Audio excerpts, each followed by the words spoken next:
업신여기고 얼마를 그를 지키지 못하고 얼마를 그를 살려내지 못했기 때문에 이런 이 모양 이 꼴의 세상을 살게 됐다.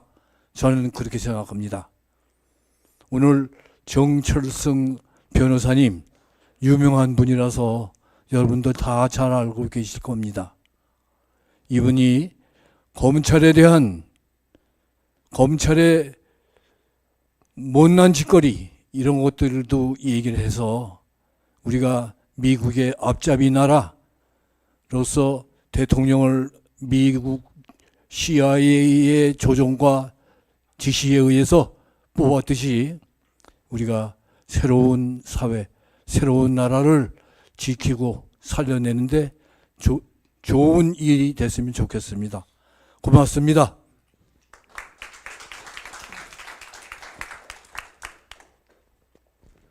네, 본 결의 강좌는 서울의 소리, 민생경제연구소, 안진걸 TV, 우이종 TV, 그다음에 결의 강좌 TV에도 저희가 송출이 되고 있고요. 또 촛불행동과 촛불전진에도 송출이 되고 있습니다. 그래서 여러분들 혹시 이 강좌를 다시 듣고 싶으시면 거기에서 이제 들으셔도 되고요. 오늘 또 못 오신 분들이 또 여기 들어와서 또 많이 시청을 하고 계시는 걸로 알고 있습니다.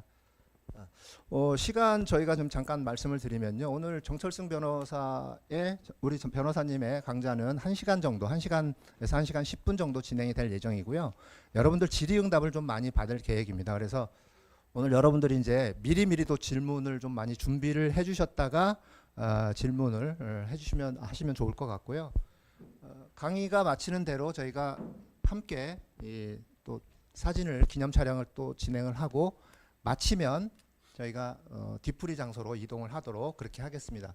저희가 6시까지 이 장소를 좀 빌려줘야 다시 장소를 비워줘야 되니까 여러분들 좀 이따가 좀 협조를 좀 많이 부탁드릴게요.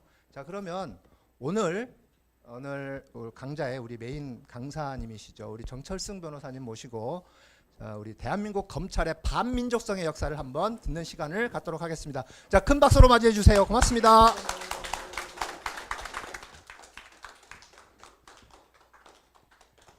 네, 반갑습니다.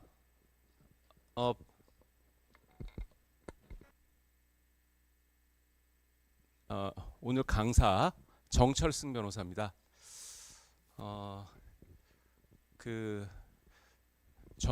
저에 대해서 먼저 좀 간단히 설명을 드려야 오늘 이 강의를 제가 사실 뭐 강의라고 말씀드리기까지는 그렇고 우리 동료 시민 여러분들과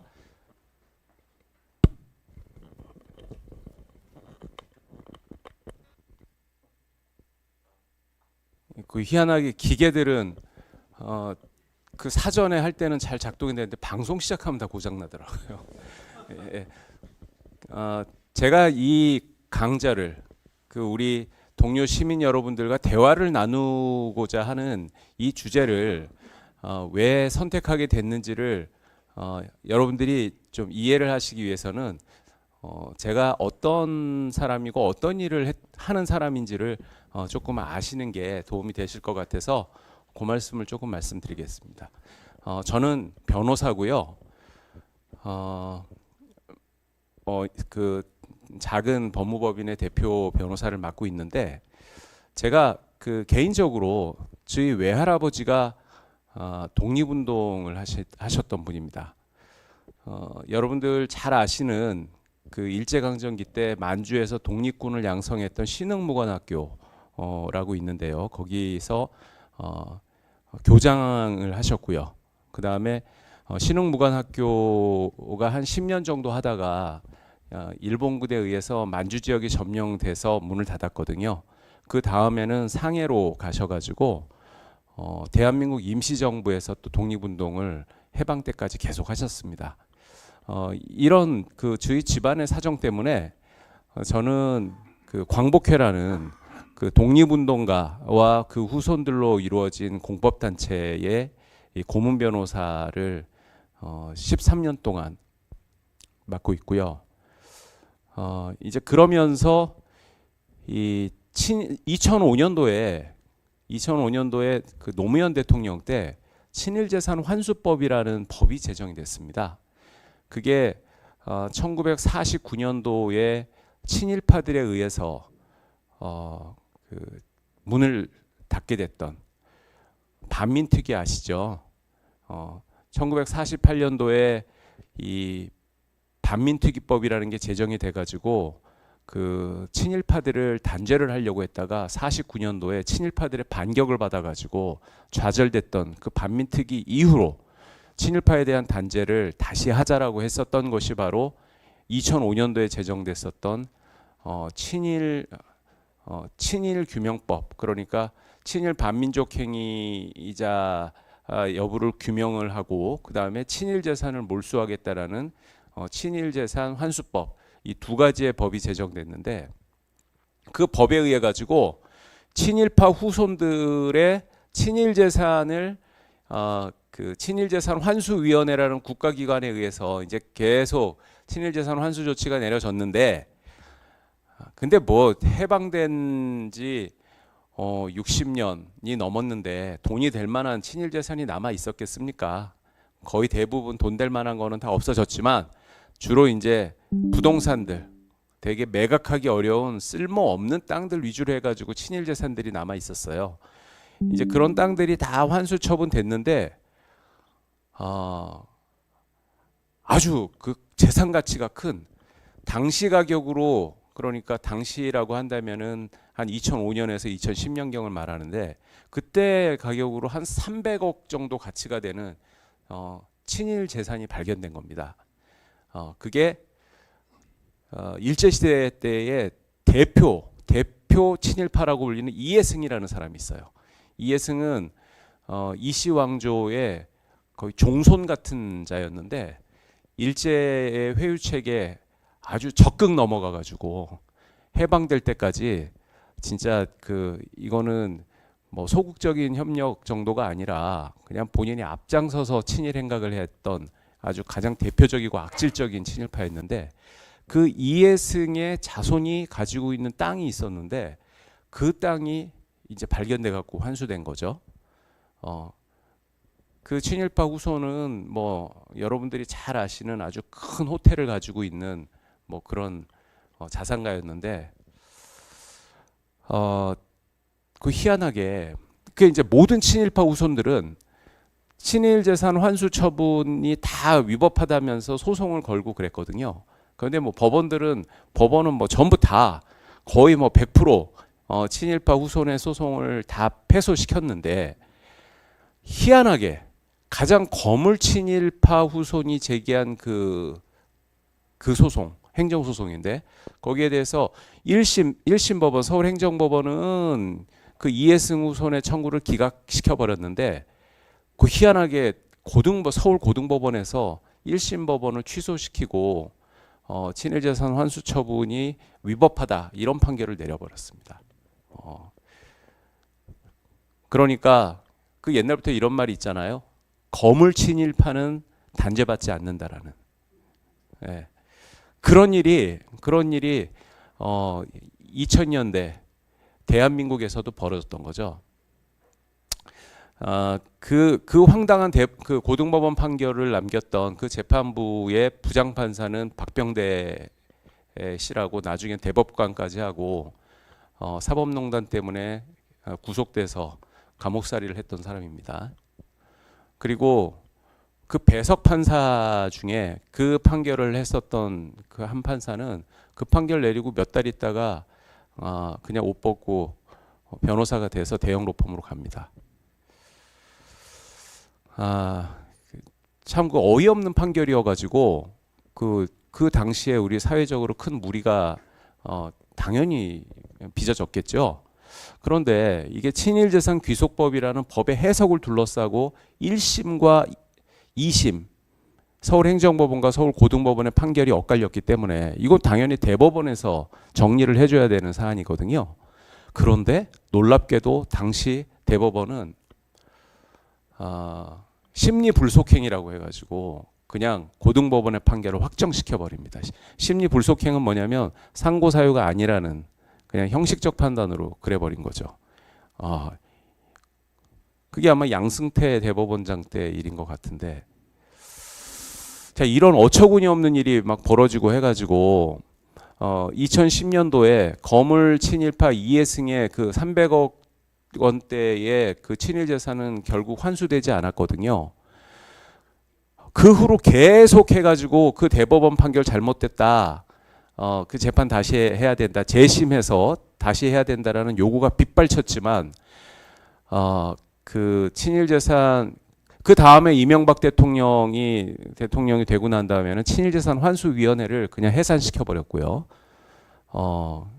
그리고 친일재산 환수위원회가 해산됐기 때문에 친일재산 환수 처분을 내릴 수 있는 국가기관은 없어져 버렸어요. 그걸 굳이 한다면 법무부가 해야 되는데 법무부는 뭐 복지부동이었고 그러고 있다가 그러니 민사소송의 재심 기간이 5년인데요. 5년을 진짜 뭐 거의 며칠 앞두고 극적으로 정부에서 그 재심 신청을 했습니다. 왜 그렇게 됐는 줄 아세요? 갑자기 5년을 버텼던 정부가 갑자기 왜 그랬는 줄 아세요? 그때 우연히 암살이라는 영화가 1,000만 관객이 넘는 흥행을 하면서 이 친일파 문제가 다시 대두됐던 거죠.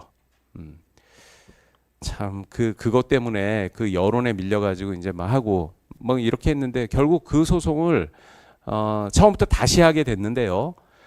제가 이 2010년도에 그렇게 그냥 확정된 요 판결은 뭐 그거는 제가 관여하지 못했는데 다시 제기된 그 소송은 1심에서 또 정부가 졌어요. 법원이 또 친일파 후손손을 들어줘서 서울고등법원에서 항소심이 진행될 때 그 원고가 국가 법무부였는데 제가 법무부를 돕는 원고 보조 참가인 자격으로 그거는 이제 이 광복회를 대리해서 제가 그 소송에 관여를 하고 그렇게 했던 겁니다.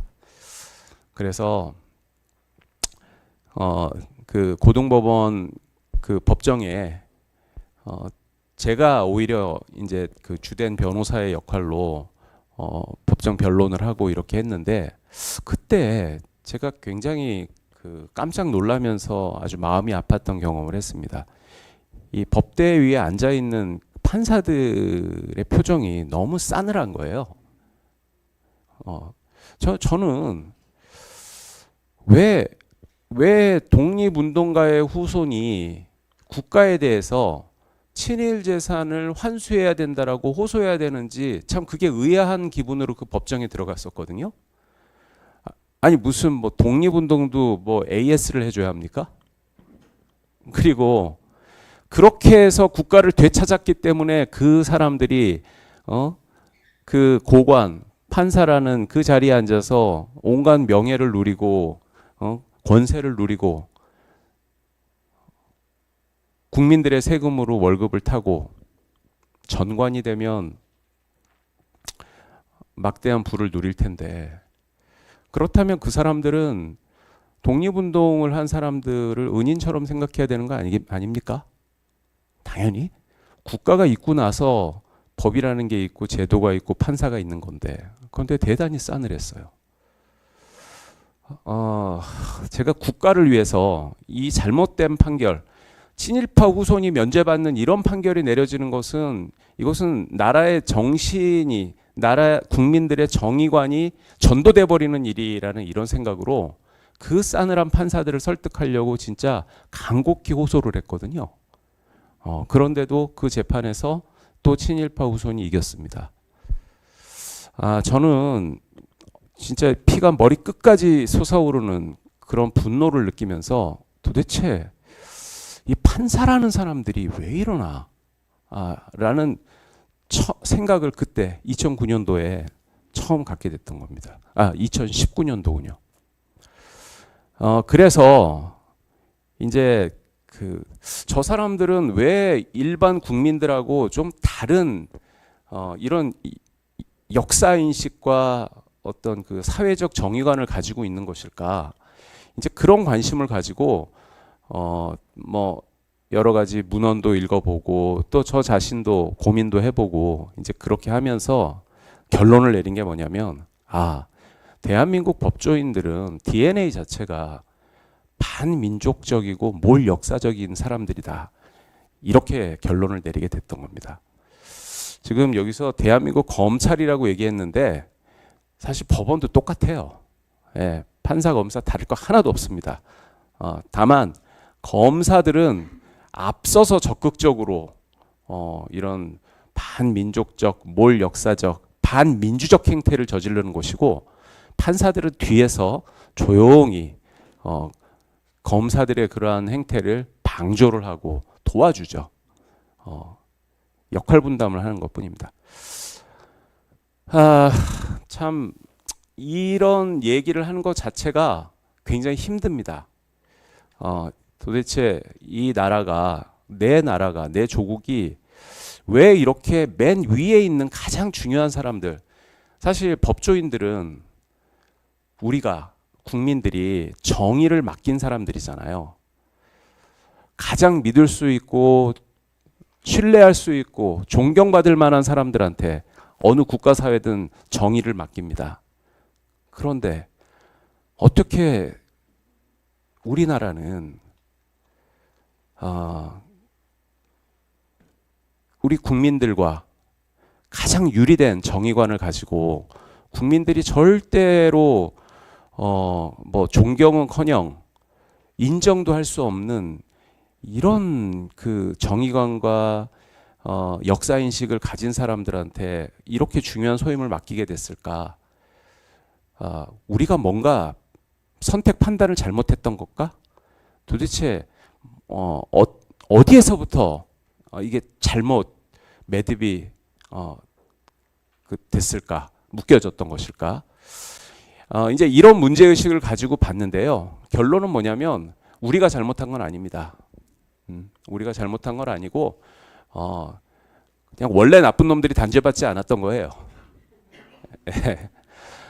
우리가 제대로 잘못된 역사를 정상화 시켰어야 되는데 그 정상화가 이루어지지 않았던 것뿐입니다. 자, 그렇기 때문에 이 부제로 검찰 개혁이 아니라 검찰 정상화다. 이것이 사실 저는 결론이라고 하고 결론이라고 생각합니다. 여러분들한테 제가 드리고 싶은 말씀이에요. 지금 우리는 해방 이후로 나라를 되찾았다고 생각하고 새 나라를 만들었다고 생각하는데 전혀 그렇지 않았다는 겁니다. 달라진 게 없다라는 것이고요. 그렇기 때문에 빼앗긴 나라를 그것을 다시 되찾아서 정상적인 나라로 만들어야 되는 그 과정이 아직까지 제대로 이루어지지 않았다라는 문제의식을 우리가 갖는 것이 이런 잘못된 현실을 올바르게 고치는 이런 노력에 있어서 가장 필요한 그런 기본적인 의식이라고 저는 생각을 합니다. 검찰 제도가 제대로 된 건데 이것을 더 좋게 만들기 위해서 시대가 바뀌고 뭐 했으니까 개선시키자. 사실 뭐 개혁이라는 것은 그런 뉘앙스잖아요. 그게 아니에요. 우리나라의 검찰 제도는 뒤에서 설명드리겠지만 이것은 검찰 제도라고 하는 이러한 제도하고도 전혀 취지가 맞지 않는 아주 잘못된 그러한 제도라기보다는 권력의 억압기구입니다. 권력의 억압기구. 그것은 조선총독부가 일제 조선총독부가 식민지 조선을 무단 통치하기 위해서 도입했었던 그런 강폭한 권력의 압제 수단이었어요. 그거를 우리는 지금까지 해방 후 얼마입니까? 지금 75년이 다 돼 오도록 그냥 계속 그 체제 안에서 살고 있었던 거죠. 인트로가 길었습니다. 자, 어떤 사람, 그 누군가가 어떤 사람인지를 이해하기 위해서는 우리는 제일 먼저 뭘 하죠? 그 사람이 과거에 뭘 했던 사람이야? 그걸 물어보죠. 뭐 하던 사람이야? 그러고 그 사람의 과거를 알아야 그 사람이 어떤 사람인지를 이해할 수 있습니다. 마찬가지입니다. 검찰, 뭐 더 정확하게는 대한민국의 법조는 과연 어떤 사람인가, 어떤 집단인가를 이해하려면 대한민국의 법조가 어떻게 형성됐는지 그거를 먼저 봐야 됩니다. 좀 재미없는 얘기일 수가 있는데요. 혹시 불면증 있으신 분들은 이게 상당히 도움이 되실 겁니다. 듣다가 아주 깊은 잠에 빠져들 수 있어요. 자, 법조인, 뭐 판사, 검사, 뭐 변호사는 이제 꼬레비를 끼워주죠. 딱 들어보면은 되게 그럴 듯하잖아요. 그리고 뭐 한국 사회에서 제일 인정받고 대접받는 직업군이 사실 법조인 아닙니까? 그런데 이 법조인 이런 검사 판사 제도가 우리나라에 들어온 검사 판사라는 사람들이 이 땅에 딱 나오게 된 게 불과 지금으로부터 130년도 안 돼요. 예. 대한제국 말기에 그냥 거의 망하기 직전에 우리가 부국강병을 해서 국가의 자주독립을 이루자 하는 뭐 절박한 노력에서 나타난 게 바로 판사 검사라는 법조인입니다. 도대체 이 판사 검사라는 법조인을 만든 그것과 국가의 자주독립이 무슨 관계가 있느냐? 잘 이해 잘 안 되시죠? 뭐 판검사가 무슨 군대 같이 국가를 수호하고 하는 그런 무력이나 뭐 이런 게 있는 것도 아닌데, 근데 그 굉장히 중요한 의미가 있습니다. 뭐냐면 이른바 근대화라고 하는 것 있잖아요. 봉건 국가, 근대화되지 못했었던 봉건 국가와 근대화된 국가의 가장 큰 차이를 행정과 사법이 분리되어 있는지 여부로 보는 그러한 관념이 이 당시에 뭐 일반적인 서구는 말할 것도 없고 일본인들한테 있었어요. 그건 뭐냐? 근대화되지 못한 국가는 당연히 근대화된 국가에 의해서 지배를 받아야 된다. 뭐 이런 인식인 거죠. 이제 유럽의 어떤 제국주의적 사고일 수가 있고, 우리는 이렇게 근대화되고 문명화된 국가이기 때문에 너희들 같이 전근대적이고 문명화되지 못한 국가나 민족은 그냥 우리의 지배를 받고 우리에 의해서 근대화되고 문명화되고 하는 것이 너희들한테도 좋은 거다. 뭐 이제 약간 이런 뭐 이런 거를 갖다가 뭐 사회적 뭐 다윈이즘, 진화주의, 뭐 적자생존의 원칙 이렇게 정당화시키긴 하는데, 일본 애들이 제국주의 일본이 이런 식의 어떤 명분을 가지고 대한제국을 집어삼키려고 했었던 거죠. 그랬기 때문에 우리도 문명화된 개화된 근대화된 그런 국가다라는 것을 보여주기 위해서 여러 가지 개혁을 했는데, 그 중에 하나가 재판소라는 것을 설립한 겁니다. 재판소. 여기 보면은 일단 이 검찰제도라고 하는 것, 이 검찰이 뭔지 뭐 요거는 가장 기본적인 거니까 설명을 먼저 드릴게요. 검찰제도는 국가 소추주의 역사적 산물이다. 이게 무슨 말이냐면 검찰은 형사재판하고 밀접한 관계가 있습니다. 민사재판 이거하고 검찰은 사실 관계가 별로 없어요. 국가소추주의, 어떤 사람이 죄를 지어서 그 사람을 형사재판에 회부하는 것, 그것을 소추권이라고 말하는데, 그 소추권을 그냥 일반 국민들한테도 그냥 주는 나라들이 있고, 오로지 국가만 어떤 죄를 지은 사람을 형사재판에 회부할 권한을 주는 나라도 있어요. 이 국가소추주의라고 하는 것은 그러한 형사재판 회부권을 국가에만 인정하는 그러한 국가를 말하는 건데, 과거에는 여기서 이제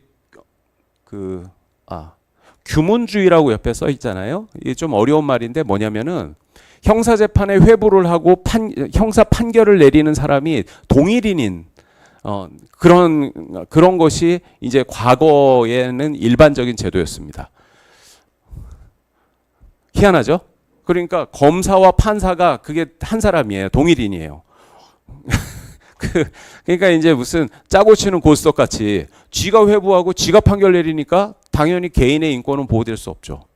예. 이거는 너무하다.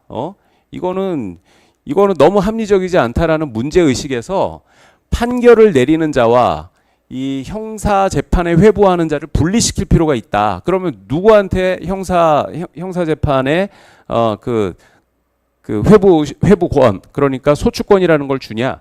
그 역할을 맡는 그 어떤 공직을 만든 게 바로 검사입니다. 검사. 그리고 그 검사로 구성된 국가기관을 검찰이라고 얘기하는 거죠. 그렇기 때문에 이 검사 또는 검찰제도라고 하는 것은 국가의 자의적 형벌권으로부터 개인의 인권을 보호하기 위한 이런 그 아주 합리적인 계몽주의적인 제도예요. 우리가 흔히 알고 있기로 검사는 대표적인 그런 수사기관이다. 가장 엘리트 수사기관이다. 이런 생각을 갖고 있죠. 이것은 대단히 잘못된 그 오해입니다. 이거. 검사는요, 수사의 전문가가 아니에요. 오히려 수사의 전문가들이 수사를 하는 과정에서 뭐 형법이나 형사소송법이나 이런 그 법들이 있지 않습니까? 이 법에 규정된 그 절차와 규정을 위반해서 국민의 인권을 침해하는 것을 못하게 견제하고 막는 역할을 하는 게 바로 검사의 본연의 그 책무예요.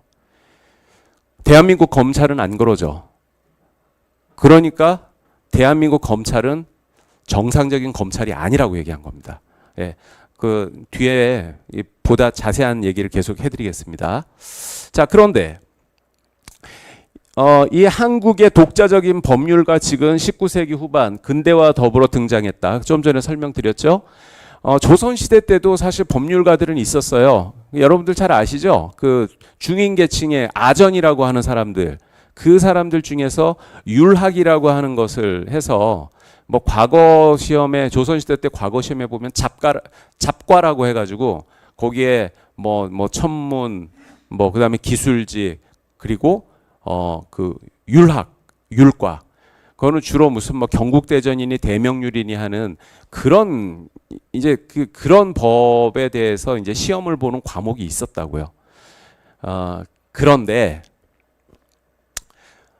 조선시대 때 재판을 누가 했는지 아는 분 계세요 혹시? 고을 수령들이 했습니다. 고을 수령들이.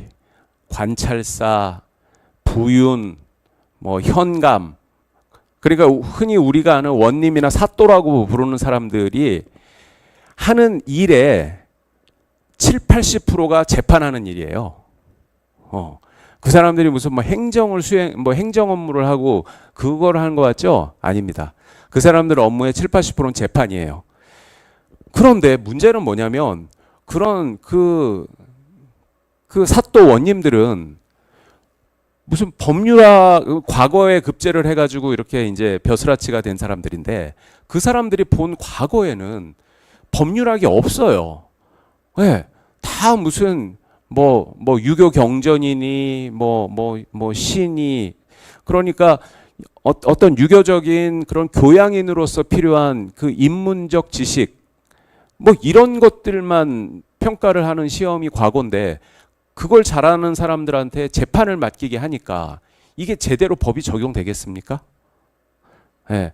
뭐 물론 그 아래 이제 그 아전들, 뭐 형방이나 이런 중인 계층의 사람들이 이제 그 사또가 자, 이런 분쟁에 적용되는 뭐 경국대전 관련 규정이나 뭐 대명률 관련 규정 찾아와라. 뭐 이렇게 하면 찾아주겠죠.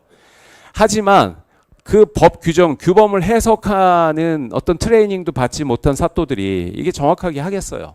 그러니까 조선시대 때만 하더라도 우리나라는 법학이라고 하는 것이 뭐 발전은 고사하고 존재할 수도 없었던 겁니다. 그래서 원님 재판이라는 말 있잖아요. 들어보셨어요? 원님 재판? 네 죄를 네가 알렸다 하면서 형사처벌해버리고 그리고 뭐 이유 없이 딱 생각해보니까 네가 나쁜 놈 같아. 딱 이렇게 하면은 얘 패소시키고 막 이걸 원님 재판이라고 하거든요. 그 이제 사실 그런 일들이 자행되면은 그것이 그 문명화되지 못한 미개한 국가다, 전 근대적인 국가다라는 그런 어떤 이 트집을 잡기가 딱 좋았죠.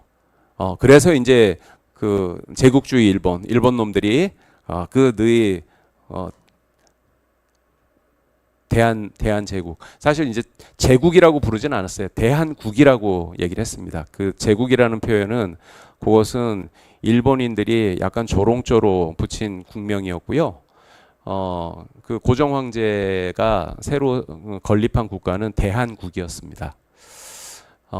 그런데 일본은 대한국의 존재 자체를 지워버렸죠. 그래서 조선, 대한국, 그 다음에 조선 총독부가 들어섰는데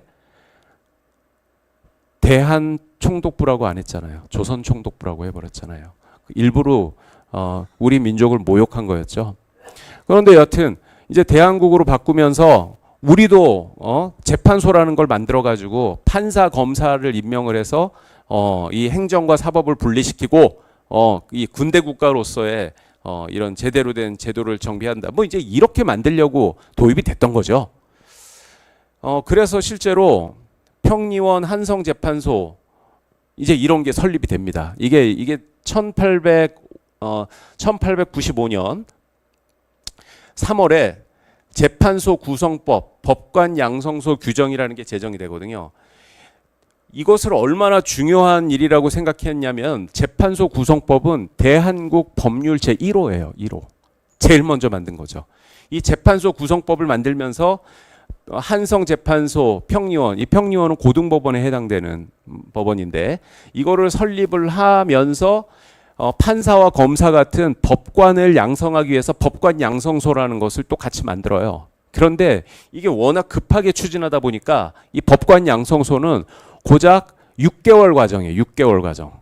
6개월 동안 그냥 뭐 번갯불에 콩 구워 먹듯이 가르쳐 가지고 거기 졸업한 사람들한테 검사 판사를 시켜준 거예요. 그런데 이 법관 양성소도 사실 2회를 배출하고 또 문을 닫습니다. 왜냐면은 이때부터 정신없이 국권을 피탈당하는 일이 벌어졌기 때문에요. 그런데 이때 이제 양성된 그 속성으로 양성된 법률가들이 있는데 유명한 분이 이제 이준, 우리 흔히 이준 열사로 알려져 있는 이준 검사죠. 이준은 이건 가명이고요. 실제 이름은 이준재 검사입니다. 그 헤이구 만국 그 평화회의에 그 고종의 밀지를 들고 참석을 해서 일본의 조선 침략을 고발하려고 하다가 일본의 방해로 결국은 실패를 하고 분사하셨던 분이잖아요. 요 이준재 검사가 고종의 그런 그 밀지를 받게 된 이유는 이분이 대단히 강직한 검사였기 때문에 고종의 신임을 받아서 그랬습니다. 이분이 얼마나 강직했냐면 요 법관 양성소를 졸업한 다음에 수료한 다음에 바로 이제 그 검사보로 임명을 받았는데 그 완전 애송이 아니겠습니까? 검사도 아니고 검사 보고 6개월 단기 요 과정 마치고 나서 바로 임명됐는데 그런데 그때 이 고관들의 이 불법 비리를 그거를 파헤치고 거기에 대해서 이제 그 사람들을 처벌을 하려고 하다 잘려요. 예. 이런 식의 아주 그냥 바위로 계란으로 바위 치는 이런 아주 강직한 이런 그 행동들을 계속 하세요. 행적을. 고종이 그것을 눈여겨보고 있다가 저 사람은 믿을 만한 사람이다 해가지고 그런 아주 중책을 맡겼는데 분사하시죠. 사실 이 이준재 검사 이런 분들이 진짜 우리나라 검찰 조직이 그 원류 우리 검찰의 본으로 삼아야 될 그 정통성이라고 그렇게 해야 됩니다. 그리고 실제로 맞고요. 최초의 검사이기도 하고 그리고 국권을 그 검사로서의 직분을 충실히 하려고 하다가 여러 가지 그 불이익을 입었고 그 다음에 국권을 지키려고 하다가 아주 장렬히 그렇게 순국하셨던 분이기 때문에 이 이준재 검사는 대한민국 검찰이 앞으로 거듭날 때 환골탈태할 때 이 분을 그 굉장히 검찰에서는 좀 뭐랄까 뭐 지금도 이준재 검사의 막 동상도 있고 한데 더욱더 본으로 새겨야 될 거라고 저는 생각합니다. 지금 현재는 뭐 무슨 뭐 최대교 검사장이라고 그러죠. 그 다음에 법원인 경우에는 가인 김병로 뭐 대법원장 뭐 이제 이런 분들을 되게 뭐 검찰이나 이제 법원에서 그 자신의 그 조직을 어떤 상징하는 이런 분들로 하고 있는데 사실 그것은 한번 다시 재평가될 필요가 있습니다. 자, 이게 말하자면 그 우리나라가 자주 독립국가로서 살아남기 위해서 그 자주적으로 노력했던 그리고 그러한 자주 독립국가를 이제 그 지키는 어떤 인재 엘리트로서 자주적인 법률가를 양성하려고 했었던 그 작은 시기에 그냥 생겨났던 자취입니다. 자취. 이 제도와 그 다음에 또 이렇게 해서 배출됐었던 극소수의 법률가들은 우리 한국 그 근현대사에서 그렇게 큰 어떤 역할을 하지 못했습니다. 오히려 이제 이때부터가 지금 현재 우리 한국 사회를 지배하고 있는 법률가들의 원류가 돼버린 거죠. 자, 보시죠.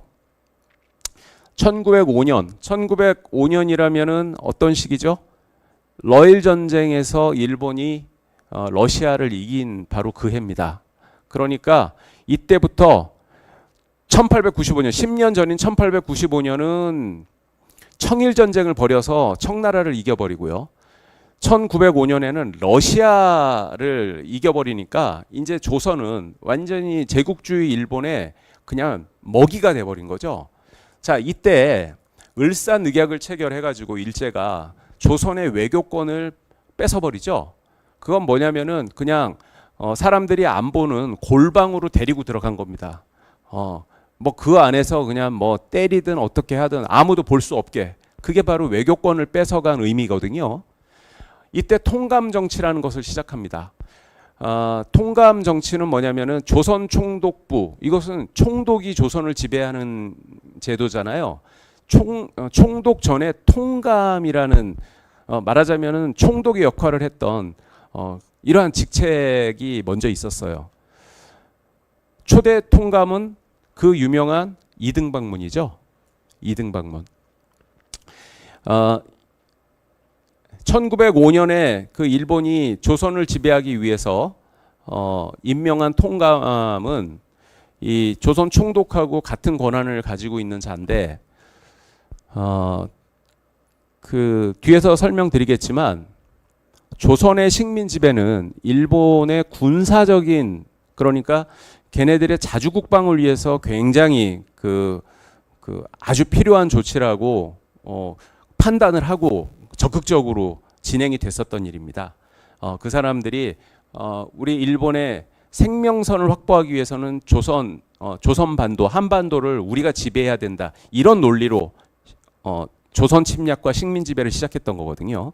그랬기 때문에 조선을 통치하는 직책은 이것은 당연히 그 군인이어야 된다. 이게 이제 그 일본 군부의 입장이었는데, 초대 통감 이토 히로부미는 이등방문은 군인이 아니죠. 문관입니다. 문관.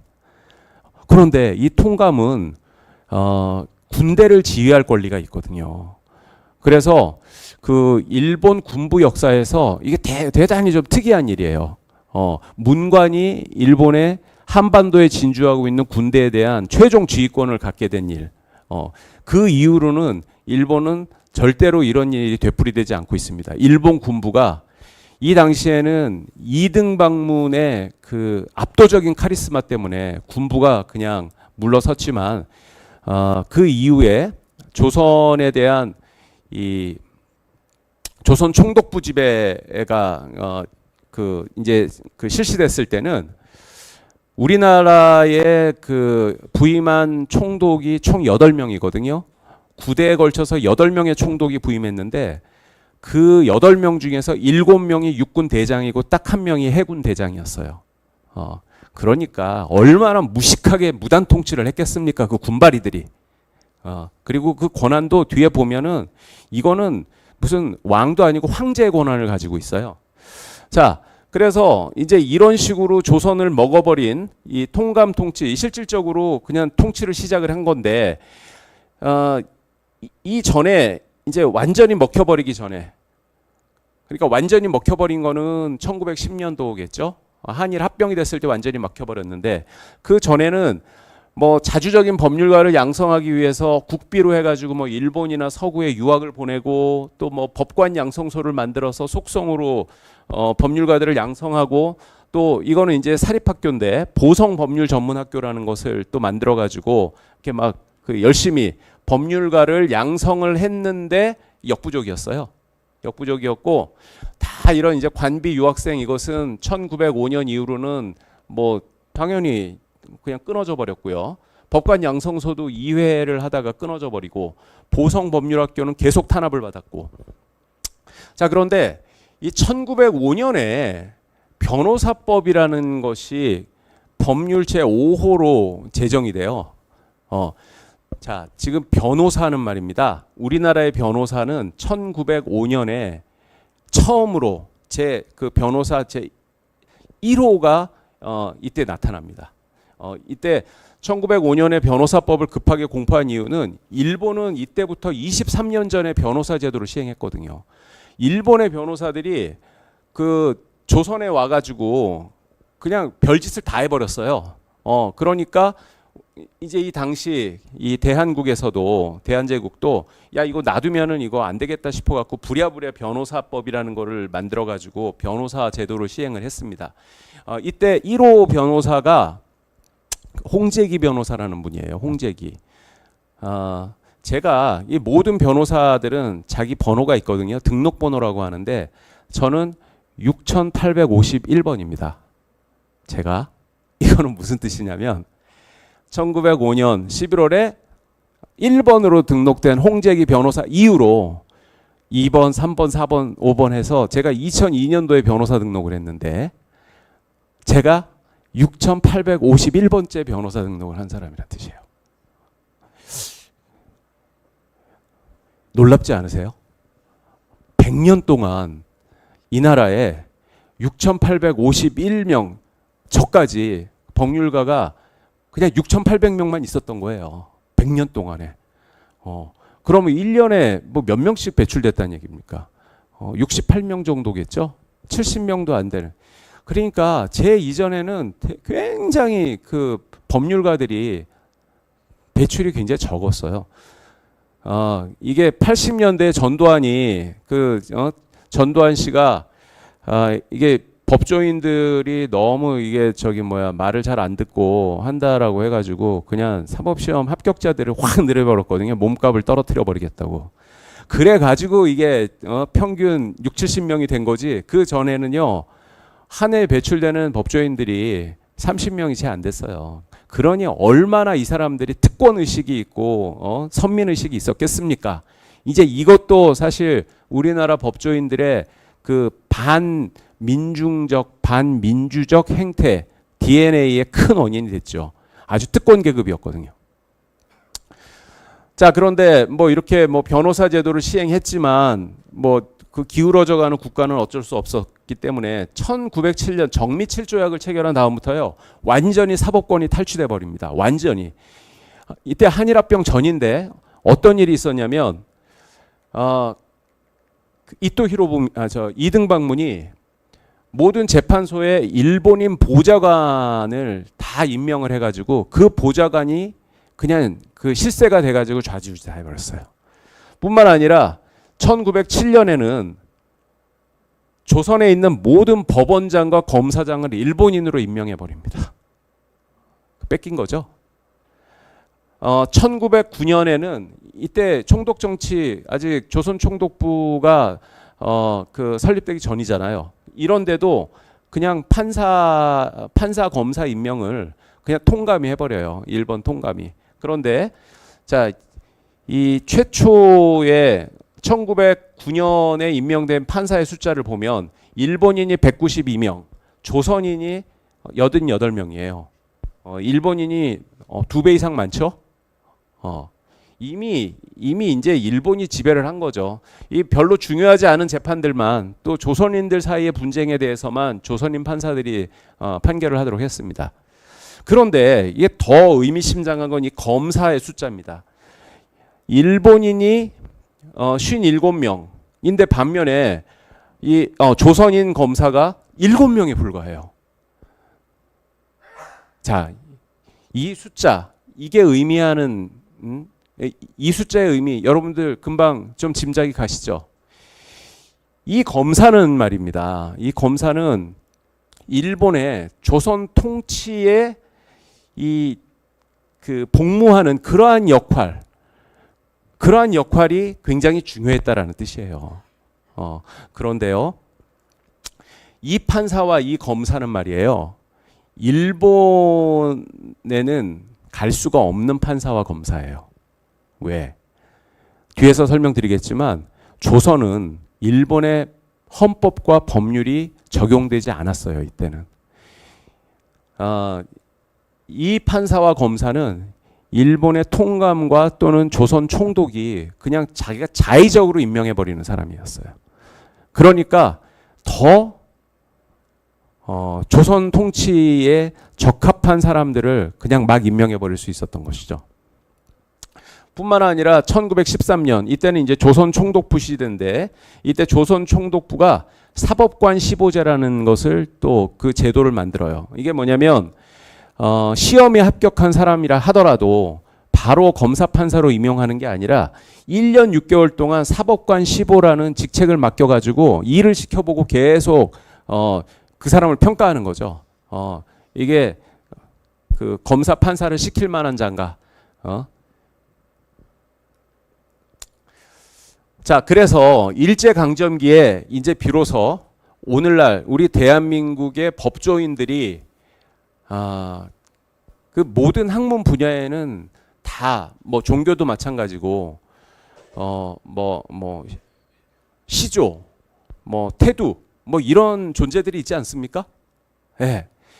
지금 그 현재 대한민국의 법조인들이 가장 존경하고 그 다음에 나도 저분 같은 그런 법조인이 되겠다라고 생각하는 이런 태두적인 존재들이 바로 이 당시에 이제 등장하는 사람들이에요.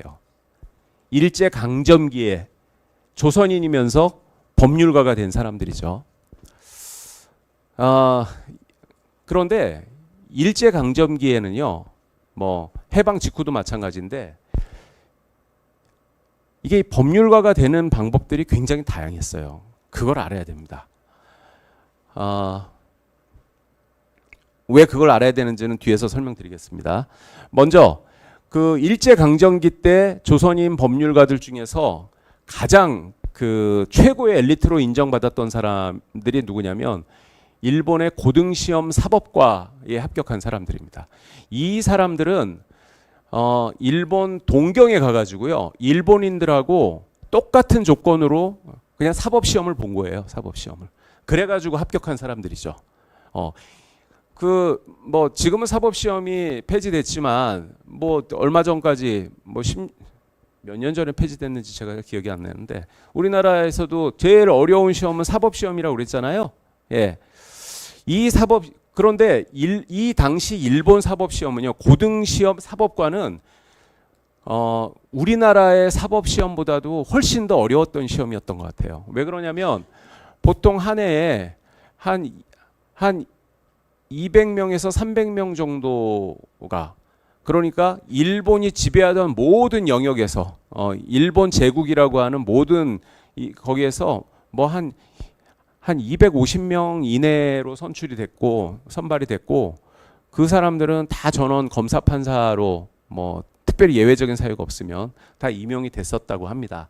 그런데 여기에 시험 합격하려면 일단 기본적으로 일본 유학을 가야 돼요. 고등학교 때부터. 예. 자, 여기에 이제 일제 강점기 때의 고등학교는요. 지금 우리 나라의 고등학교하고는 전혀 의미가 다릅니다. 예. 이 고등학교는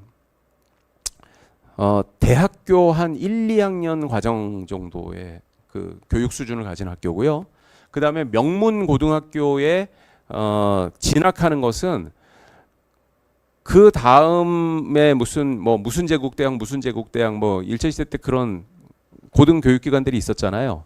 도쿄 제국대학을 제외한 모든 제국대학에 무시험으로 합격할 수 있는 그런 자격을 얻게 되는 그런 되게 어려운 학교예요. 그런데 일단 여기에 들어갑니다. 조선 사람이.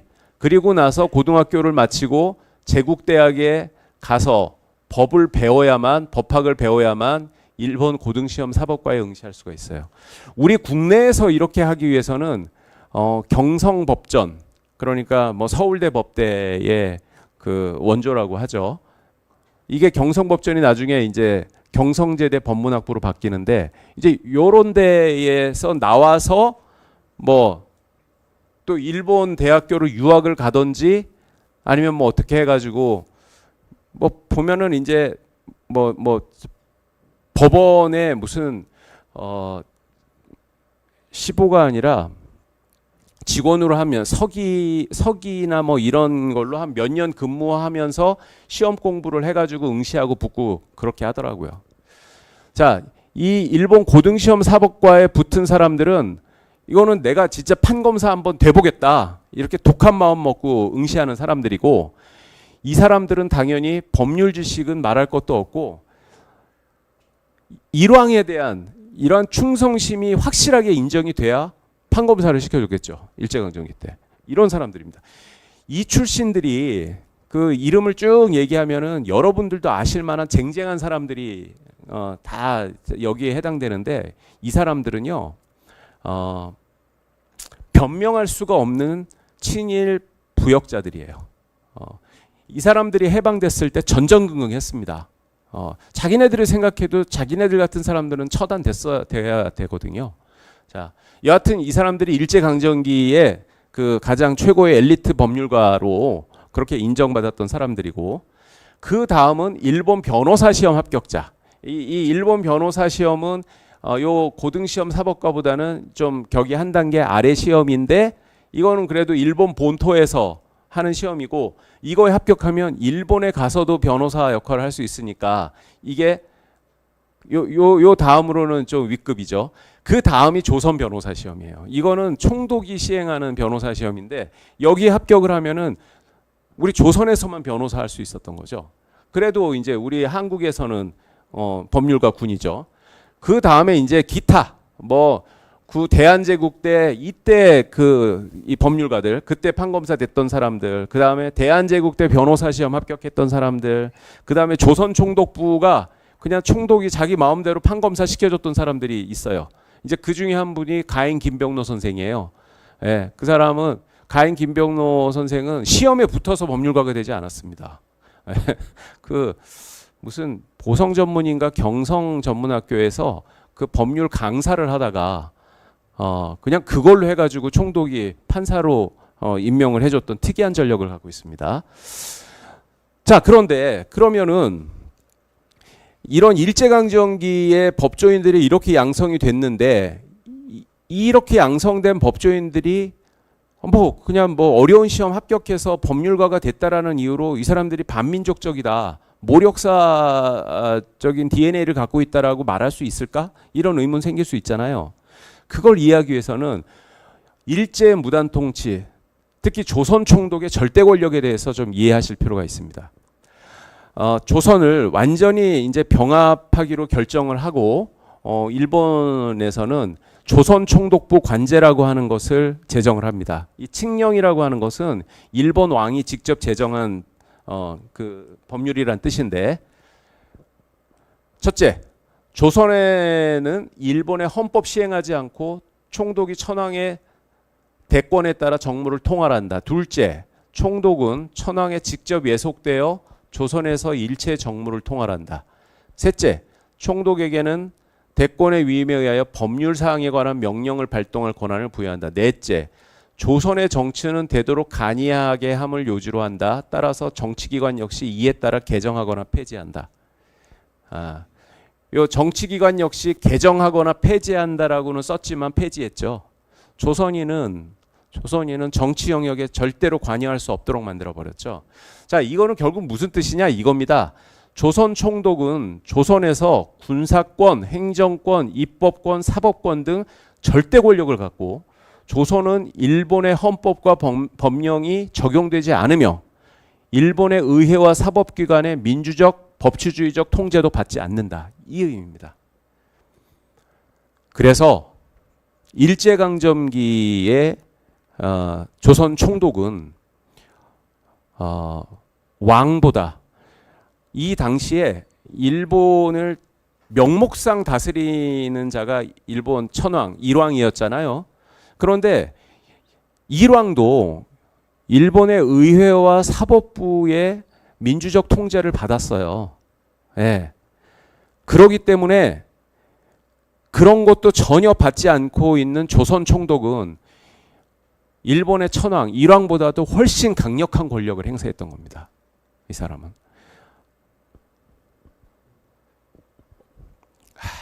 이거 참. 자, 참고로 이 조선의 정치는 되도록 간이하게 함을 요지로 한다. 이게요. 원래 이제 강좌를 끝내고 이제부터는 질문을 받아야 되는 시간인데 그래도 제가 뭐 앞으로 이렇게 마이크를 줄 기회가 많지 않으니까 좀 얘기를 하겠습니다. 자, 여러분들 그렇게 누가 이렇게 길거리 가는데 누가 여러분을 딱 때렸어요. 그러면은 어떻게 합니까? 나도 때릴 수 있잖아요. 막 그렇게 해갖고 싸움이 이제 벌어지다가 경찰서에 간다. 그러면 어떻게 처벌받는 줄 아세요? 둘 다 처벌받죠. 둘 다 쌍방폭행이라고 해가지고 이거 좀 말이 안 되는 것 같지 않아요? 먼저 때린 놈, 이놈이 잘못한 거지. 그리고 형법에는 정당방위라는 게 있어요. 누가 나를 공격할 때 그걸 방해하기 위한 행위는 이건 처벌받지 않는 건데 이게 실무에서는 정당방위가 거의 인정되지 않습니다. 그냥 어떤 놈이 칼 들고 덤벼들어도 뭐 그거를 막겠다고 내가 무슨 뭐 나도 몽둥이 같은 걸로 그 놈을 때려갖고 나를 공격한 사람이 다친다. 그러면 내가 상해죄로 처벌받아요. 이게 좀 억울하잖아요. 그 이유가 바로 이거예요. 조선의 정치는 되도록 간이하게 함을 요지로 한다. 저는 이거라고 생각해요. 무조건 싸움이 벌어지면 싸운 놈 둘 다 처벌한다. 뭐 정당방위 뭐 이런 거 인정하지 말고 그냥 뭐 사람 다치게 하면 처벌해 버린다. 이거 일본 놈들이 식민지 조선을 통치하는 기본 원칙이었어요. 뭐 정의 뭐 이런 거 필요 없거든요. 올바르게 처리하고 하는 거 그거는 그 제국주의 일본의 식민 통치하는 자들의 뇌리에 없었어요. 그냥 이 피지배 민족인 이 조선 사람들, 조선인들 그냥 일마들이 사고 치지 않고 싸우지 말고 우리 지시하는 것만 말 잘 듣고 이렇게 하는 게 목적이었기 때문에 이런 식으로 형사사법을 처리를 해버린 겁니다. 이 방식대로 지금까지 우리나라 그 경찰이나 검찰이나 법원도 국민들을 그렇게 대하고 있는 거예요. 제가 이 얘기를 지금 이 시점에서 굳이 꼭 해야 되겠다라고 말씀드린 이유 아시겠습니까? 우리 시민들은요 분노해야 돼요. 일제강점기 때 그 일본 놈들이 그 피지배 민족을 다스리던 그 방식으로 지금까지 이 권력기관들이 우리 국민들, 시민들을 대하고 있다는 이 사실에 분노해야 됩니다. 이런 것들이 문제의식만 여러분들이 갖고 있으면 도처에 있어요. 이거 다 바꿔야 됩니다. 이거 정상화를 시켜야 된다는 의미가 바로 그런 거예요. 우리가 개돼지 취급받고 있는 겁니다. 계속해가지고.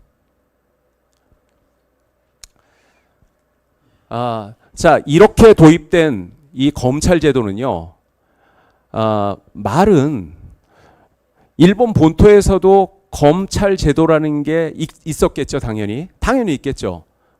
일본이 법치주의 국가이기 때문에. 그래서 그래서 조선도 역시 일본 본토의 그러한 그 법치주의와 동일하게 일본 조선도 이제 그 우리가 통치한다라는 명분을 가지고 뭐 재판소도 설치하고 판사도 임명하고 검사도 임명하고 했지만 조선에서 시행하는 검찰 제도는 이것은 일본 본토에서 시행하던 제도하고 전혀 다른 거예요. 예, 이름만 똑같지 제도의 목적이 다르거든요. 일본의 검찰 제도는 아까 전에 말씀드렸던 검찰 제도 본연의 그 제도 목적이 있잖아요. 그것을 위해서 제정된 거죠. 과도한 위법한 수사권으로부터 국민의 권리 침해를 막기 위한 인권 보호 수단으로서 도입된 제도인 반면에 조선의 검찰권은 식민지를 무단 통치하기 위해서 도입된 이게 강압 도구거든요, 이게. 그러다 보니까 어떤 일이 벌어졌느냐? 이 권한 자체가 말입니다. 이게 다른 정상적인 국가들하고 우리 대한민국의 이 검찰의 권한이 이게 비교가 안 돼요, 이게. 원래 이게 그 1945년도에 해방됐을 때 그 기존의 검찰 제도를 폐지해 버리고 정상적인 민주주의 국가의 검찰 제도를 도입을 했었어야 맞거든요. 그러면은 요렇게 됐겠죠, 요렇게. 그런데 안 했어요. 그냥 일제 강점기 때 검찰 제도를 그대로 유지했거든요. 왜? 초대 대통령 독재자 이승만이 보기에 이거 편리하거든. 그죠? 그다음 쿠데타로 정권을 잡은 박정희가 보기에 편리하거든. 전두환이 보기에 편리하거든. 그러면 이제 문민 정부를 했었던 무슨 김대중 대통령이나 노무현 대통령이나 우리 친애하는 문재인 대통령이나 그럼 이런 분들은 왜 안 했을까요? 일단 문제의식 자체가 없었을 수도 있고요. 둘째는 귀찮았을 수도 있는데 그보다는 편리하거든. 저는 그렇다고 봅니다. 그렇죠. 그런데 사실 요 검찰 제도를 이것을 그 민주주의 국가의 이러한 원칙에 맞게 제도 개선하겠다는 거를 미국이 하지 마라고 했을 리는 없으니까요. 안 한 거예요. 안 한 거.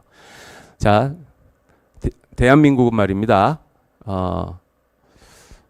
예컨대 국힘당과 민주당이 있는 게 아니에요. 반민주적 국힘당과 민주적 민주당이 있는 게 아닙니다, 여러분. 절대요. 지배하는 자들과 지배당하는 사람들이 있는 것이고요. 민주당. 지배하는 자들 그룹 안에 들어가 있어요. 그러니까 개혁이라는 게 정상화라는 게 안 되는 겁니다. 자, 이게 요거는 이 표는 이게 이제 그 검경 수사권 조정하기 전에 만들어진 표라서 지금 조금 달라졌어요. 뭐 검경 조서의 증거 능력 차이 이거 지금은 이제 차이가 없어졌고 그다음에 뭐 몇 가지 뭐 경찰 수사 지휘권 이것도 뭐 어떤 거 없어졌고 이렇게 했지만 전반적으로는 지금도 마찬가지예요. 네? 이게 말이 됩니까 이게 이거를 무소불위의 권력이라고 말하잖아요. 무소불위. 사람을 그냥 이유 없이 구속시켜 버리고 감옥에 가둬버릴 수 있다는 뜻이에요. 쉽게 말하면 이유 없이. 자, 미국이나 영국 같은 나라. 이게 이제 영미법계, 불문법계 국가라고 얘기를 하는데요. 이 나라는 검사의 권한이 굉장히 적어요. 다 X잖아요. 이거는 진짜 아주 그냥 그 권리 보호 그 원칙 그러한 업무에만 검사의 권한을 인정해주고 있습니다. 요 프랑스, 독일 그리고 요 프랑스, 독일의 영향을 받은 일본은 그래도 좀 검사의 권한들이 조금 더 많죠. 근데 많다고 해도 크게 다르지 않아요. 예. 왜? 검사는 기본적으로 권리보호기관이라기 때문입니다. 예. 수사기관이 아닌 거예요. 지금 뭐 우리나라 검사들 보면은 무슨 뭐 저는 이게 참 그 진짜 가짜나 가지고 검사들이 우리가 칼잡이 노릇한 게 내가 30년 동안 내가 칼잡이를 했 이런 소리를 하고 있어요. 예? 그 윤석열 씨가 내가 검사 몇십 년 하면서 내가 아주 사회학을 거학이랑 싸워왔다. 검사라는 그 직책이 도대체 왜 존재하는지 자체를 검사들이 모르니까 그따위 소리를 하는 겁니다. 예. 예. 그렇죠. 예. 이 잘못된 언론, 잘못된 교육, 이러한 모든 것이 국민들로 하여금 진실에 대한 눈을 멀게 만든 거죠. 예.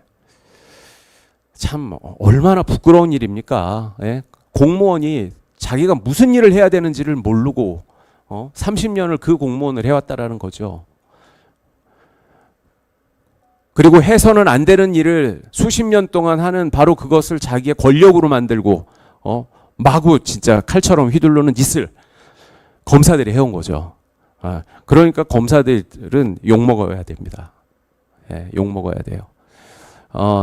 그리고 판사들도 똑같아요. 예? 검찰과 저는 검찰 개혁이라는 얘기 그거 뭐 개혁이 아니라 정상화다라고 얘기하는데 검찰 개혁 하나만 가지고 어떻게 하겠다라는 주장도 굉장히 어리석은 주장이라고 생각해요. 검찰 개혁은 반드시 사법 개혁과 한 세트로 진행이 돼야 돼요. 왜? 검찰과 법원은 한 항아리거든요. 예? 검찰 쪽에 구멍이 뚫려 있는데 그 구멍만 막으면은 그 항아리에 물을 담을 수 있을 것 같습니까? 법원 쪽에 구멍이 여전히 있는데 그 구멍 두 개를 같이 떼어야 그 항아리에는 물을 담을 수가 있어요. 예? 검찰 개혁이라 이른바 검찰 개혁이라고 하는 거는 사법 개혁하고 같이 이루어져야 되는 겁니다. 둘이 똑같아요. 둘이 한 팀이기 때문에. 둘이 한 팀인 이 상황도 이것도 굉장히 잘못된 것이죠. 자, 지금 이렇습니다. 자, 이런 것들을 이 수많은 똥굴뱅이들을 이거를 다 X자로 바꾸는 것. 이것이 바로 흔히 말하는 검찰 개혁의 요체라는 것이고요. 그래서 저는 늘 진정한 검찰 개혁은 검찰 해체다라고 늘 말하고 있는 겁니다. 자, 네. 그죠? 예. 자, 이제 앞으로는 검찰 해체라고 얘기하세요. 자, 이 동그라미들을 다 이 X 수준으로 만드는 게 이게 검찰을 해체하자라는 거 아닙니까? 그렇게 이 집중된 모든 권한들을 다 적절히 다 분산시키고 검찰은 검찰 본연의 그런 국민의 인권 보호를 위한 기능에 집중하도록 만드는 것. 이것이 바로 검찰 제도의 정상화고 검찰 개혁의 요체라는 겁니다. 네. 자, 그런데 이제 더 문제가 되는 것은 말입니다. 일제 강점기 때 그 등장했었던 법률가들 그 사람들도 보면은 우리 진짜 쉽게 얘기해서 일제 강점기 때 일본 유학까지 가가지고 거기서 공부해서 일본 그 고등시험 사법과에 합격을 해서 일왕으로부터 충성심을 인정받아서 검판사 됐던 사람들이 도대체 조선인일까요? 일본인일까요? 그렇죠. 예, 거의 그렇습니다. 뭐 아주 예외적인 그냥 일제 강점기 때 그냥 변호사만 하던 이런 분들 이런 분들은 조금 다를 수가 있는데 일반적으로 그 사람들의 출신 성분 자체가 다 그 친일 부역자라고 말할 수 있는 그런 사람들이고요. 이게 돈이 있어야 유학을 가니까요. 그리고 또 그 제국주의 일본의 인정을 받았으니까 검판사가 됐지 않았겠습니까? 그 사람들이 일단 그 현재 우리 대한민국 법조인들의 뿌리 같은 역할이라면 그 뿌리에 지저분한 게 또 막 덕지덕지 붙은 게 해방 이후에 그 해방 혼란기에서 법률가가 된 사람들의 존재입니다. 등장입니다. 그게 뭐냐? 이거예요. 자, 해방 후 법률가 출신들이 우리 사회 법률가 출신들이 얼마나 더 복잡하게 됐느냐? 일제 강점기의 법률가들, 판사, 검사, 변호사, 사법관 15 이 사람들까지 인정해주고, 그다음 해방 직후의 혼란기 때 이때 당장 법률가들이 부족하니까 왜 일본인 검판사들이 전부 다 본국으로 가버리니까 자리가 텅텅 부족하잖아요. 그러니까 변호사 시험을 급히 시행을 해가지고 또 여기서 또 많이 양성이 됐어요. 근데 여기까지만 해도 좋아요. 시험 봐서 됐으니까. 이제 여기서부터가 문제입니다. 일제강점기에 일본 법원 검사국에서 서기로 7년 이상 근무한 사람들은 다 검판사 시켜줬어요. 자, 여러분들 생각하기에 법조인, 대한민국의 법률가들은 선출되지 않은 권력이라고 얘기하죠. 권력이라고 하는 것은 나의 의지를 타인에게, 상대방한테 관철시킬 수 있는 권능을 말하는 거거든요. 그게 권력이에요. 그런데 민주국가에 있어서 내가 타인들한테, 상대방한테 나의 의지, 나의 의사를 관철시킬 수 있는 어떤 그 정당성의 근거가 뭘까요? 그것은 바로 그 상대방의 자발적 동의라고 보통 얘기합니다. 내가 저 사람한테 복종하기로 내가 동의를 했으니까 저 사람은 나한테 복종하라고 말할 수 있는 거다. 그냥 쉽게 말하면 이거죠. 그렇기 때문에 대통령도 선거로 뽑고 그 다음에 그 국회의원들도 다 이제 그 국회는 국민을 통치하는 자들이라기보다는 그 우리를 대신해서 국민의 의사를 대변해주는 그런 건데, 그래서 민주국가에 있어서 그런 권력을 갖는 기관들은 다 민주적 정당성이 있어야 되는데, 대한민국의 법원과 검찰은 법원과 검찰처럼 막강한 권력을 휘두르는 기관은 없어요. 지금 보면은 대통령의 행정부보다 법원과 검찰이 훨씬 더 무지막지한 권력을 행사합니다. 맞잖아요. 얼마 전에 윤석열 대통령이 한상혁 그 방통위원장을 그냥 그 뭐 파면인가 해버렸죠. 그러니까 그 한상혁 씨가 한 게 뭡니까? 법원에서 재판을 걸었잖아요. 그래갖고 집행정지 신청이라는 걸 했어요. 대통령의 파면 처분의 효력을 그 정지시켜 달라. 그때 만약에 법원에서 지금 뭐 법원은 그걸 기각 결정을 내려버렸지만, 그때 법원에서 대통령의 파면 처분은 위법할 수 있으니까 이 효력을 정지한다. 그러면 대통령 윤석열의 파면 처분은 효력을 잃어버리는 거예요. 대통령의 권한보다도 지금 현재 대한민국은 사법부의 권한, 검찰의 권한이 훨씬 더 막강한 거예요. 친애하는 문재인 대통령께서 5년의 대통령 임기 동안 복지부동 하셨던 이유가 뭡니까? 아무것도 안 하셨던 이유가 뭐예요? 잘못했다가 검찰한테 트집 잡아가지고 대통령 임기 끝난 다음에 고생할까 봐 그러신 거 아니에요? 예. 네. 그 이미 그 경험이 있잖아요. 노무현 대통령이 그렇게 시달린 경험을 보고, 자, 이제 그걸 보고 뭐 친구라든가 뭐라든가 뭐 그러잖아요. 내 친구 노무현 대통령이 저렇게 검찰한테 저런 고생을 하고 결국은 저렇게 비참한 운명을 맞이했으니까 그러면 당연히 정상적으로는 저런 검찰을 제대로 개혁을 해야지, 올바른 검찰로 만들어야지, 이런 생각을 가져야 될 건데, 그리고 당연히 그런 생각을 가졌을 줄 알았는데 그분의 경험은 나는 노무현 대통령 같이 검찰한테 트집 잡을 짓을 하지 말아야지, 이렇게 한 거죠. 어떻게 사람이 생각이 그렇게도 가요? 사람이 좀 그렇게나 생기지 않았으면은 굉장히 올바른 생각을 할 것 같았는데. 자, 말이 샜습니다. 자, 그래서 그럼 도대체 선출되지 않았는데 그렇게 막강한 권력을 행사하는 대한민국의 법률가들은 도대체 그 막강한 권력의 근거가 뭐냐? 그걸 뭐라고 설명했냐면, 그렇게 어려운 시험에 합격을 한 최고의 수재들이잖아. 뭐 이거예요. 이거는 사이비 논리예요. 사이비 논리. 논리도 아닌데 이게 언뜻 들어보면 말이 되는 것 같아요. 사법 시험에 합격했으니까 당연히 그렇게 중요한 그런 권한을 행사하는 게 뭐 정당화되지. 그러면 뭐 대통령도 시험 봐서 뽑으면 되겠네요. 제일 똑똑한 사람 대통령 시키면 되겠네. 그럼 윤석열 씨는 대통령 되기 좀 어렵겠죠.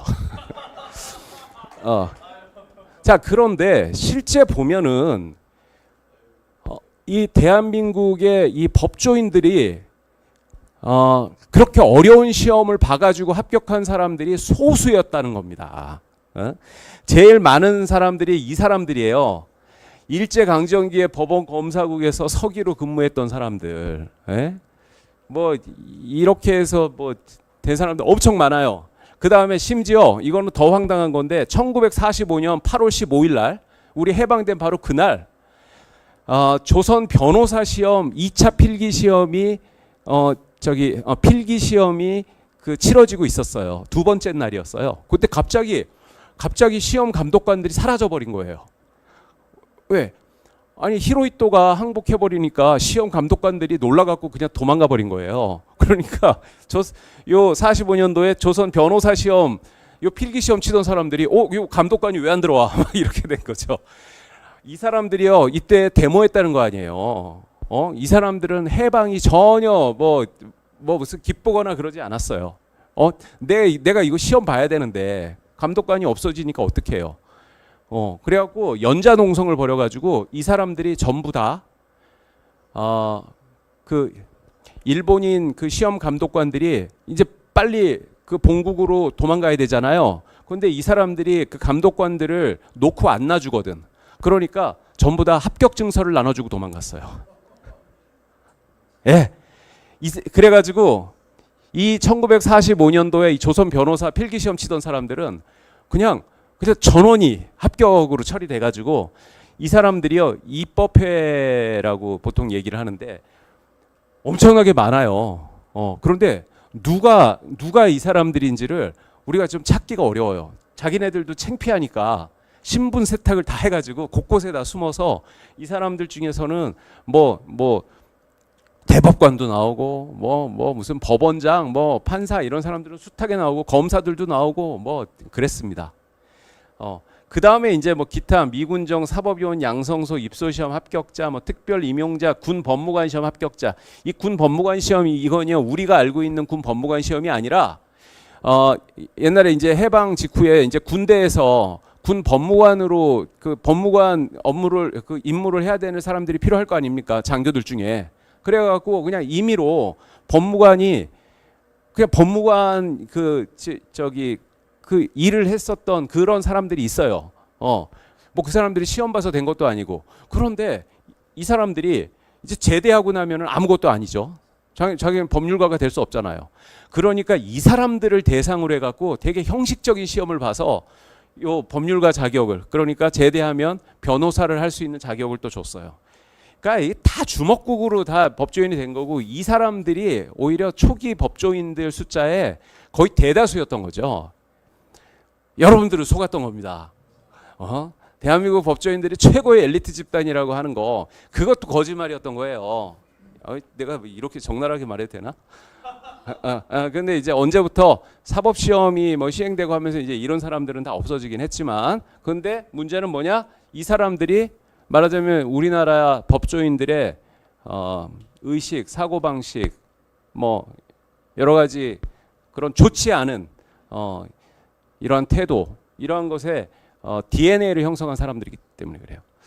자, 예를 들어서 일제강점기에 법원 검사국에서 서기로 근무한 자, 이런 사람들은 뭐 당장 검판사 숫자가 부족하니까 그러니까 말하자면 지금 법원이나 검찰청에 그 직원들 있지 않습니까? 뭐 사무관, 뭐 주사보 이런 사람들을 갑자기 그 판사 검사 시킨 거예요. 벼락 출세해 버린 거죠.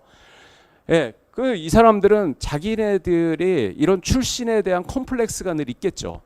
그렇기 때문에 뭔가 성과 실적으로서 인정을 받아야 된다라는 이런 생각이 늘 있었을 거 아닙니까? 이 출신 중에 가장 대표적인 사람이 여러분들 좀 연배가 있으신 분은 잘 아시는 오제도 검사입니다. 반공검사 오제도. 예.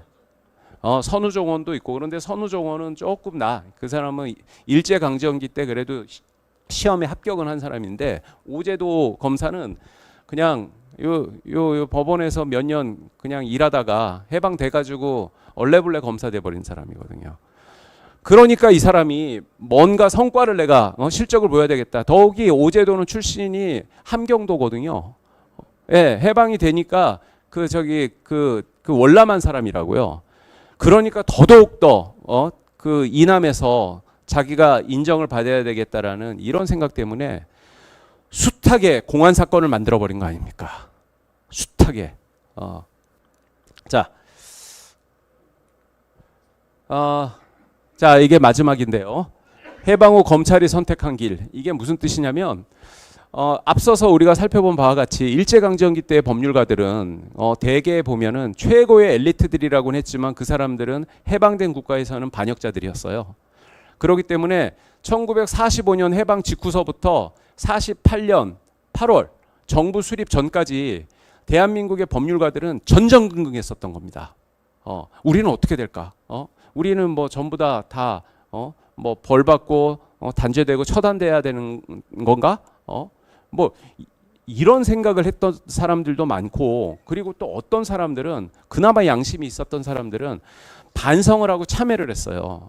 아, 내가 출세 눈이 어두워 가지고 그렇게 조국과 민족이 부끄러운 짓을 했는데 앞으로는 우리 조국과 민족의 발전을 위해서 내가 기여를 하자. 우리 민중을 위한 삶을 살자. 이런 생각을 가진 사람들은 이제 그 좌익계 단체를 결성하거나 거기에 가입을 해가지고 이제 그 민중을 위해서 뭔가를 하는 또 이제 또 그런 행보를 하기도 했고요. 대다수는 눈치를 받고 그 중에 또 소수는 아예 그냥 그 반대의 길로 나가버린 거죠. 일제강점기 때 했던 그런 행태를 갖다가 딱 봐서 아 이거 요즘은 이승만이 대세네. 요즘은 미군정이 대세네. 여기에 이제 붙어가지고 오케이 미군정이 좋아하는 게 뭐지? 반공 좋아하는구나. 오케이 내가 그냥 반공의 역군으로 앞에 나가야지. 오제도 같은 경우겠죠. 예. 뭐 이제 이런 식으로 요 해방 전국 때 이 검찰 뿐만 아니라 대한민국의 법조인들은 굉장히 불안하고 혼란스러웠어요. 국민을 위한 법조가 될 것이냐, 아니면 일제강점기 때 했었던 대로 권력에 복무하는 국민을 압제하는 법조가 될 것이냐, 뭐가 될 것이냐. 그런데 선택을 했죠. 어떤 선택을 했는지는 우리 모두 잘 알죠. 일제강점기 때 하던 그런 행태를 보다 강도 높게 합니다. 바로 그 분수령이 됐던 사건이 바로 이 정판사 위조 집회 사건이에요. 정판사 위조 집회 사건은 조선 정판사라고 하죠. 1946년 5월 달에 벌어져요. 뭐 국사 공부 열심히 하셨던 분도 조선 정판사 위조 집회 사건 그러면은 그거 조선 공산당이 그 남한의 경제를 교란시킬 목적으로 위조 집회를 대량으로 찍어내 가지고 뿌린 사건 아니야? 뭐 이 정도 아실리겠죠? 그런데 그렇게 알려져 있지만 그렇지 않을 가능성이 상당히 많다고 합니다. 그게 뭐냐면 그냥 간략하게 사건의 내용을 말씀드리자면 1946년 5월 달에 그 약간 전에 조선 정판사라는 그 인쇄소가 있는데 그 인쇄소에 근무하는 직공 하나가 그 집회를 찍어내는 데 필요한 징크판이라는 게 있어요. 그 뭐 인쇄기에다가 뭐 해가지고 이제 그 집회 찍어내는 건데 그 일본 놈들이 도망가면서 그 집회 인쇄용 징크판들을 뭐 보관을 잘못해가지고 그 직공이 그거를 구해서 그거를 팔려고 하다가 경찰에 잡힙니다. 그런데 경찰에서 압수수색을 하는 과정에서 그 직공이 공산당원이라는 사실을 발견하게 돼요. 근데 그게 왜 그렇게 됐냐면 그 조선 정판사라고 하는 인쇄소는 지금의 소공동 조선호텔 그 앞쪽에 보면은 근택 빌딩이라고 있어요. 거기가 예전에 그 경향일보사로 그 건물로 굉장히 오래 사용되던 그 근택 빌딩 1층에 있는 인쇄소였는데 그 근택 빌딩은 조선 공산당이 해방 이후에 근택이라는 그 일본 그 인쇄업자가 일본으로 막 도망가려고 급하게 급매로 내놓은 그 근택 빌딩을 조선 공산당이 사가지고 조선 공산당 본부로 사용하던 빌딩이었어요. 그래서 조선 공산당 간부가 그 1층에 있는 조선 정판사라는 인쇄소를 운영을 하고 2층이 조선공산당 본부로 사용하고 3층이 해방일보라고 해가지고 조선공산당의 약간 기관지 같은 신문사가 거기 있었고 뭐 4층도 다 뭐 조선공산당 그런 반개 조직들이 있었고 그랬다고요. 그런데 그 위조 지폐용 징크판을 그 몰래 팔려고 하던 그 직공이 조선 정판사 그 직원이었기 때문에 당연히 공산당원 그 당원증이 있었던 거죠. 그게 공산당도 잘못한 거예요. 그냥 자기네가 운영하는 인쇄소의 직원이면은 전부 다 막 그 사상 교육 시켜가지고 당원으로 가입하게 했거든요. 가입하기 싫으면은 사표 써 뭐 이런 식으로. 그러다 보니까 진짜 어중이 떠중이들이 그 당원이 됐던 거예요. 그러다가 그 손버릇 나쁜 사람이 이제 그 당원이 되는 바람에 불똥이 공산당으로 튀어버리는 거죠. 조선 공산당으로. 그 원래 그자는 그 직공은 그 인쇄판 징크판을 가지고 뭐 다른 인쇄소에 이렇게 해가지고 자기가 직접 찍어보려고 하다가 실패를 했었다고 해요. 조선 정판사하고는 전혀 무관하다라는 겁니다. 그런데 그 당시에 근데 여기 하나 더 아셔야 되는 게 1946년 5월, 6월 달은 미 군정이 철수를 하던 시기였어요. 이게 그 미군정은 철수합니다. 그러니까 이제 미군정이 철수하려던 시기에 막 그 남한 사회가 엄청난 인플레이션 때문에 아주 그 미군정에 대한 부정적 여론이 아주 컸거든요. 그런데다가 이제 미군정이 철수해 버리면은 이게 그 한국 사회, 남한 사회를 어떻게 통제가 안 될 수가 있잖아요. 그래갖고 굉장히 불안해하던 시기였어요. 그리고 뭐 삐끗하면은 이제 공산당이나 이쪽에서 막 동맹 파업해버리고 막 해버리니까 그래서 그 당시에 미 군정에서 야 이거 우리가 철수하기 전에 사회적인 불온 세력들을 한번 일제 소탕을 할 필요가 있겠다라고 판단을 했던 것 같아요. 그랬을 가능성이 많아요. 해방 이후부터 48년 정부 수립 전까지 공산당은 남한에서는 합법단체였어요. 네, 합법단체였기 때문에 공산당 활동은 뭐 맨날 그 신문에 보면은 뭐 박헌영이니 뭐 이강국이니 하는 공산당 지도자들의 동정이 크게 실리고 그러던 때였거든요. 그런데 이런 상황이 언제 완전히 뒤바뀌어 버리냐면 1946년 5월 조선 정판사 사건이 벌어지면서 완전히 뒤집혀 버립니다. 그때 미 군정과 그 경찰은 조선 정판사 직원이 뭐 그 징크판 가지고 하려고 하다가 뭐 그 걸렸다는 요거를 가지고 조선 정판사 빌딩을 압수수색을 해버려요. 그리고 모든 인쇄소 직원들 그 사장까지도 전부 다 구속시켜 버리고 그리고 조선 공산당 뭐 무슨 뭐 총무부장 재무부장으로 있었던 이관술이라는 아주 저명한 독립운동가가 있는데 뭐 그 사람까지 해가지고 전부 다 구속해버리고 해방일보 정간시켜버리고 그리고 이제 다 구속시켜요.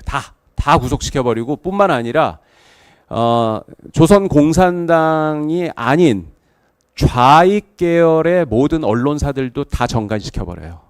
그걸 빌미로 해가지고. 그래서 남한 사회가 조선 공산당은 불법단체가 아닌데 실질적으로는 그 어마어마한 탄압을 당하는 이런 상태가 돼버립니다. 그래서 조선 정판사 사건은 빨갱이 사냥의 전범이 된 사건이라고 보통 말을 했습니다.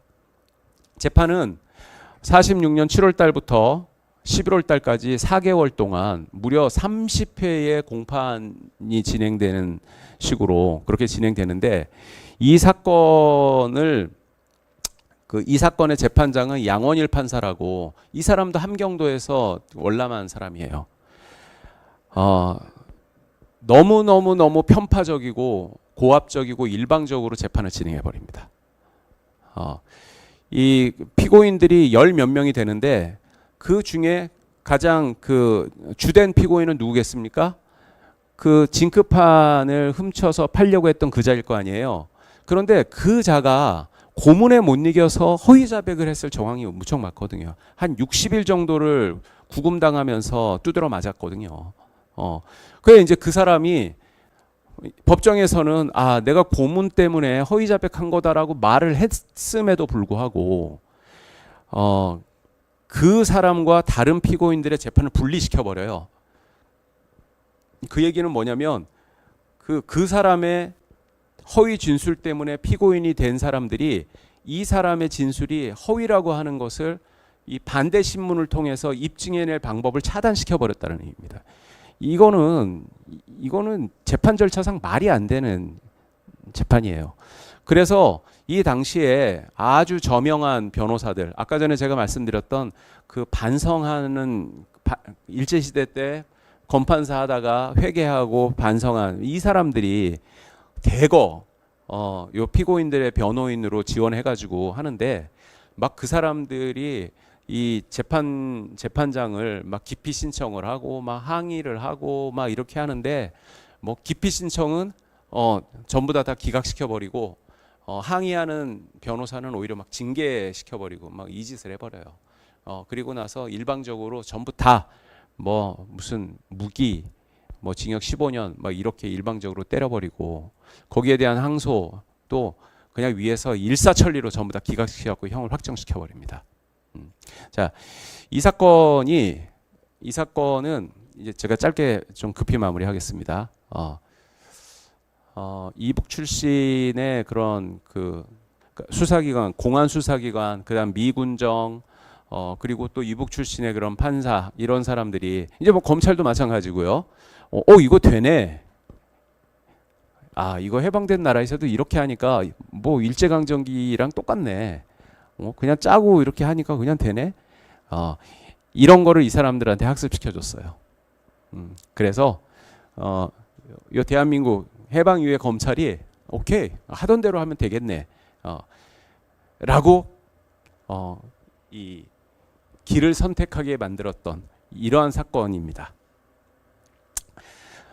이 정판사 위패 사건으로 인해서 남한의 진보정당 몰락했고요. 그 다음에 일제강점기에 억압적 국가기구가 다시 부활했습니다. 일제강점기 때 검찰이 그냥 해방된 우리 국가의 검찰하고 그냥 똑같은 권한과 역할을 하는 식으로 해서 지금까지 오게 된 겁니다.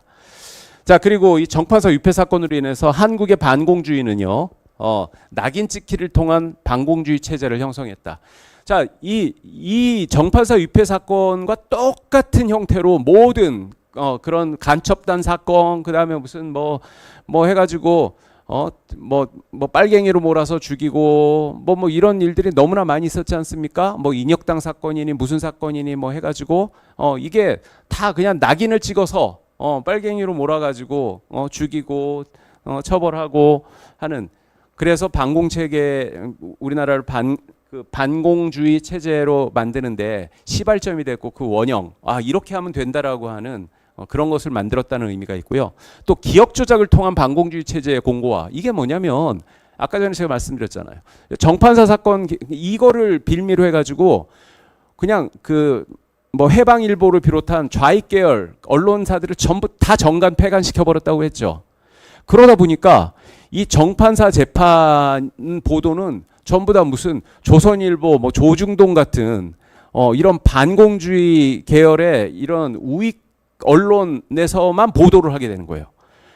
그러니까 이 검찰 뭐 이쪽에 그 조작된 이런 증거와 이런 주장만 이게 언론에 일방적으로 보도됐기 때문에 일반 민중들 입장에서는 그냥 우리가 알고 있는 식으로 이거 공산당이 위조지폐 대량으로 찍어냈다가 일망 소탕됐구나 이렇게 알게 돼 버린 거죠.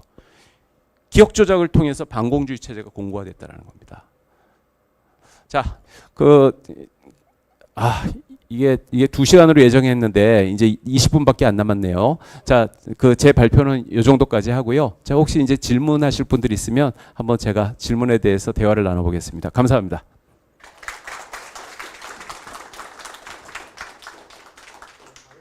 강의가 너무 재밌어가지고 시간 가는 줄을 몰랐는데, 아무튼 질의응답 시간을 굉장히 많이 가져가려고 그랬는데 생각보다 좀 많이 가져가기는 좀 어려울 것 같아요. 한 10분 정도만 질의응답 시간을 좀 갖도록 하고요. 예, 그 첫째 질문은 아주 짧게 하셔야 됩니다. 자기 주장을 하는 시간이 아니고 질문하는 시간입니다. 그래서 자기 주장을 하거나 강의를 하시지 마시고요. 그다음에 질문은 되도록이면 1인당 하나씩만 좀 부탁드릴게요. 네, 네, 네. 저기 제일 먼저 손 드신 분이요. 네. 아우 강의 너무 잘 듣고 있었습니다. 근데 문민정부에 들어서 아무것도 사법개혁을 못했다 그러셨잖아요. 그때는 김대중 대통령이라든가 노무현 때는 여당이지만 국회의원이 여소야대였어요. 그래서 힘이 없어가지고 그런 개혁을 할 수가 없었어요.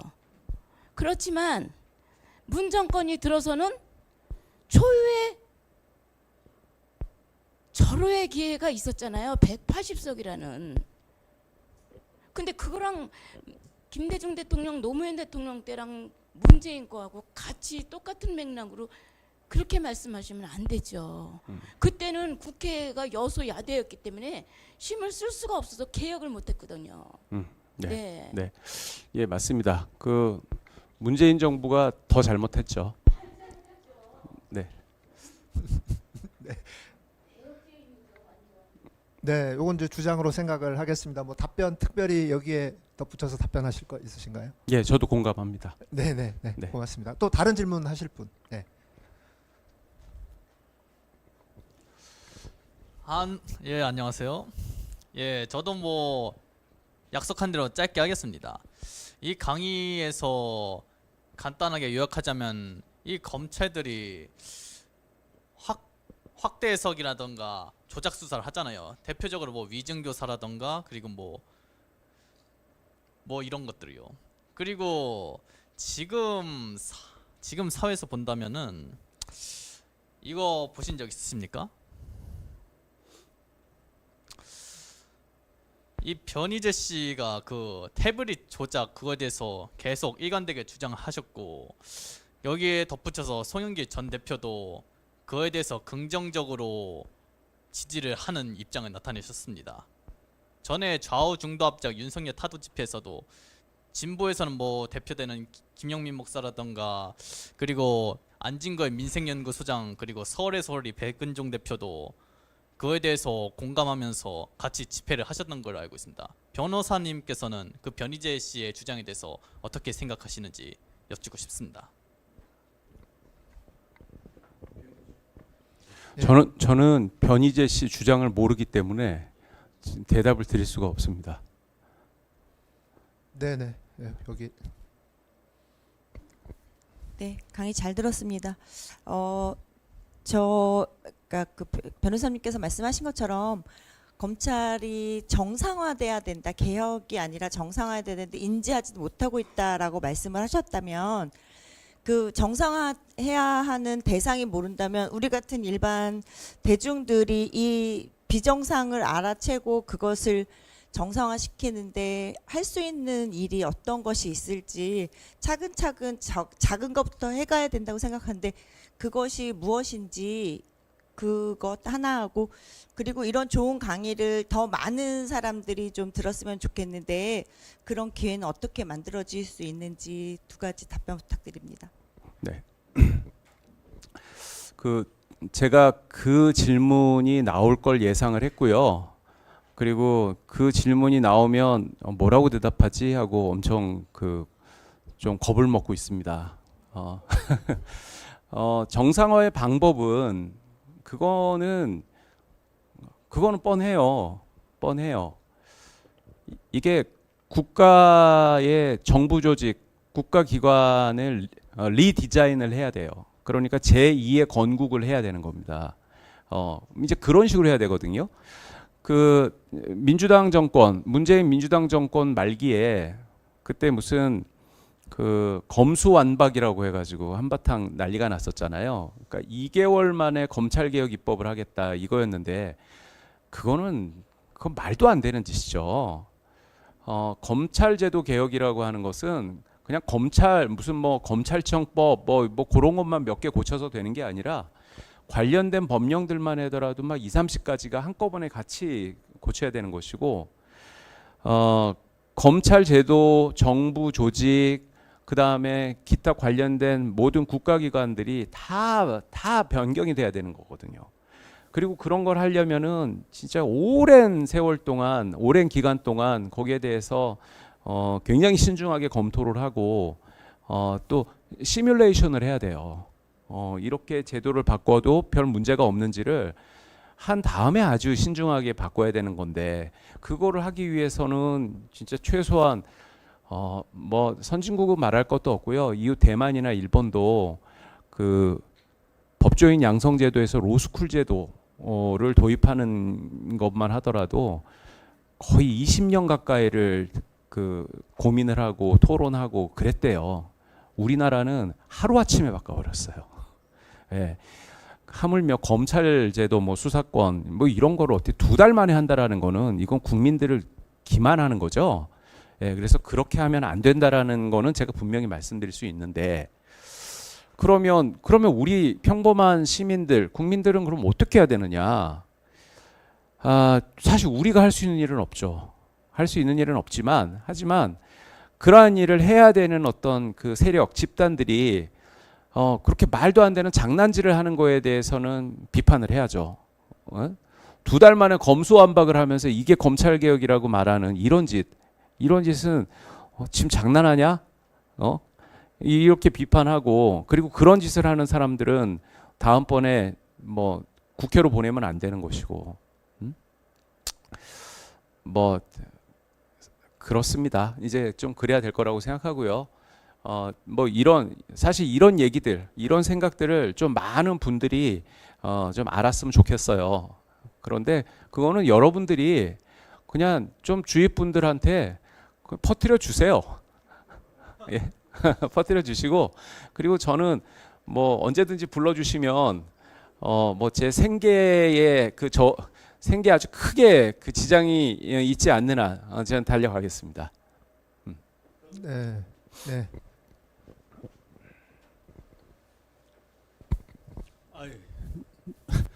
네. 너무 좋은 말씀 들어서 아이고, 아주 감사합니다. 예. 경의를 표합니다.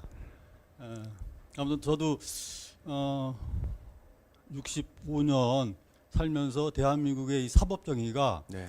이렇게 비인간적인가 여기에 대해서 진짜 많은 고민했거든요. 네. 그리고 또 오늘 또 특히 이 변호사님 말씀 들으니까 더 암담합니다. 이렇게까지 너무 고착화된 네. 그 민주국가의 사법제도가 이럴 수는 없잖아요. 네. 그래서 좀 암담하고 아무튼 이런 거를 발제를 해주신 변호사님의 말씀 감사드리고 변호사님 좀 깃발을 뜨셨으면 좋겠어요. 네. 예, 지금 이거는 뭐 상식적인 어떤 방법으로 이걸 해결한다는 건 진짜 쉽지 않을 것 같아요. 예? 그래서 그런 어떤 뭐 국가 개조를 해야 되는데 과연 이 상황에 대한민국 국가가 어떻게 하겠는가? 지금 뭐 우리 인간들의 우리 국민들의 의식이 너무 천민화됐지 않습니까? 예? 그리고 우리 아이들의 지금 사고도 너무 좀 안타깝고요. 네. 하여튼 그래서 우리 변호사님 오늘 강의에 감사드리고 네. 변호사님이 깃발을 들어주시면 네. 우리 국민도 거기에 따르겠다 이런 마음이 듭니다. 이상입니다. 예. 네. 네. 네, 감사합니다. 조선총독부 교육방침이라는 게 있었어요. 그 일제가 식민지 조선을 통치하면서 그 교육제도는 시행했을 거 아닙니까? 그런데 보면 뭐 고등교육은 시키지 않았어요. 가장 낮은 수준의 실업교육 정도 시키고 그냥 말하자면은 충량한 신민으로 만드는 그런 교육만 시켰는데 그 사람들이 천명한 교육 방침이 뭐냐면 조선에는 이치를 캐묻는 사람을 가능한 없게 해야 한다라는 겁니다. 그러니까 이치를 캔다라는 것은 그거는 비판 의식을 말하는 거겠죠. 합리적 비판 의식. 시민들이 합리적 비판 의식을 갖지 않으면 굉장히 어리석은 그 우민이 되거든요. 예, 그게 이제 식민 통치가 쉬워지는 거죠. 그게 우민화 교육의 요체예요. 이치를 캐는 사람이 없도록 해야 한다. 그런데 지금 대한민국의 교육 제도는 일제 식민 시대의 교육 방침하고 거의 다르지 않다라는 생각이 자꾸 들어요. 예, 뭐 언론의 역할은 말할 것도 없고요. 그래서 점점 우등생일수록 어리석은 자가 돼가고 합리적인 비판 의식이 없는 사람이 돼가고, 신문 조중동 그런 신문을 열심히 읽는 사람일수록 사회적인 비판 의식이 없어지고, 이런 국가가 돼버린 것 같아요. 이런 문제 의식을 좀 많이들 공유했으면 좋겠습니다. 예. 고맙습니다. 네. 저도 개인적으로 하나 질문을 좀 드릴게요. 우리 정철승 변호사님은 오랫동안 로스쿨을 폐지해야 된다는 그런 입장으로 그런 주장을 많이 하고 계시잖아요. 아닙니다. 그런 건 아니에요? 예, 그건 오해세요. 그러세요? 네. 그러면 로스쿨 제도의 문제점과 그다음에 과거 사법시험 제도의 어떤 문제점이나 네. 이런 부분들, 그래서 앞으로 이거 로스쿨 제도를 어떻게 개선해 나가야 되는지 짧게 좀 말씀해 주실 수 있나요? 뭐 짧게 1시간 정도 말씀드릴까요? 예. 그 로스쿨 제도는 그건 사실 굳이 로스쿨 제도를 도입할 필요가 없었다라는 생각을 저는 갖고 있어요. 기존의 우리나라 사법시험, 사법연수원 제도를 얼마든지 잘 개선을 시켜도 똑같은 효과를 거둘 수 있을 거라고 생각을 했는데, 뭐 여하튼 로스쿨 제도를 도입을 했잖아요. 굉장히 제도를 아까 전에 제가 말씀드렸지 않습니까? 이웃 일본과 대만만 하더라도 뭐 15년, 20년 가까이 로스쿨 제도를 도입하는 것을 고민을 하고 막 하고, 또 도입도 굉장히 신중하게 도입을 했어요. 로스쿨 제도와 기존 제도는 병치시키고 막 이제 그렇게 했거든요. 근데 우리나라는 그냥 뚝딱 도입을 해버리고 기존 제도는 전부 폐지해 버렸어요. 이런 식으로 제도를 함부로 도입하면 안 된다라는 거고요. 뭐 이게 이제 로스쿨 자체가 잘못됐다라는 게 아니고, 그리고 뭐 어떤 필요성 때문에 급하게 도입을 했다면 계속 제도를 고쳐 나가야 될 거 아닙니까? 시행을 해보고 이런 문제가 있네, 그럼 개선시키고. 그런데 지금 로스쿨 제도가 우리나라에 시행된 지가 15년이 넘는데요, 단 하나의 개정도 안 됐어요. 그러니까 졸속으로 도입하고 엉터리로 한 다음에 아무도 거기에 대해서 거들떠보지도 않고 지금 이랬다라는 거죠. 이것은요, 좀 심하게 말하면 국가를 운영할 그런 역량이 우리 한국인들한테 부족하다라는 의미입니다. 그 로스쿨 제도를 통해서 저는 좀 심한 말이지만 그런 얘기를 하고 싶어요. 이건 나라도 아니에요. 예. 그게 이제 이렇게 그냥 엉망진창인 국가 사회가 오히려 굉장히 편리한 사람들도 있겠죠. 예. 뭐 그런 사람들이 뭐 계속 이런 상태로 그냥 끌고 나가게 하려고 하는 건지 모르겠는데, 이러면 안 됩니다. 예, 이러면 좋은 나라, 존경받는 나라, 그 다음에 발전하는 나라는 절대로 될 수가 없습니다. 네. 우리 이제 죄송하지만 우리가 6시까지 여기를 비워줘야 돼서 우리가 저쪽으로 가서 저 뒤풀이 장소에 가서 그래요. 네네, 우리 젊은 친구 네, 딱 하나만. 네네네, 마지막 질문 받도록 하겠습니다. 네, 지금 유례 없는 검찰 독재 정권이 들어서고 지금 나라 모든 영역 불문하고 전부 다 파탄나고 있고, 요직 곳곳에 검사 출신들이 다 임명이 되고 있습니다. 그래서 이런 윤석열 검사를 출세를 시켜주고 키워주고 검찰 정상화를 시키겠다던 추미애 전 장관을 포함해서 그런 사람들의 편을 들어주지 않고, 또 5년 만에 정권을 넘긴 책임이 있는 지난 정부에 대해서 어떻게 그런 책임을 어떻게 평가하고 계신지, 그리고 지금 윤석열 퇴진을 내걸고 있는 촛불 집회에 대해서 어떻게 보고 계신지, 그런 점이 궁금합니다. 네, 문재인 민주당 정권은 잘못했죠. 잘못했는데, 그래서 저는 개인적으로 틈틈이 기회 될 때마다 문재인 대통령이 어떤 잘못을 했다라고 비판하는 그런 포스팅들을 하고 있습니다. 그런데 그게 뭐 그 사람한테 뭐 책임지라, 이렇게 된 것 당신 책임지시오, 뭐 이런 의미가 아니라 그 잘못을 되풀이하지 않도록 복귀하려고 하는 거예요. 저기 보면은 기억의 조작을 통한 이런 표현이 있지 않습니까?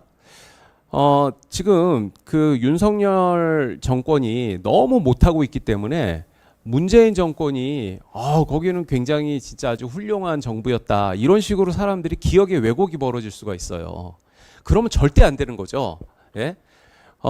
윤석열 정권은 문재인 정권의 결과예요. 예, 그렇기 때문에 계속해서 잊지 않도록 문재인 정권은 어떤 실정을 했고, 어떤 걸 안 했고, 어떤 걸 잘못했고, 이제 그거를 제가 계속 얘기를 하는 거거든요.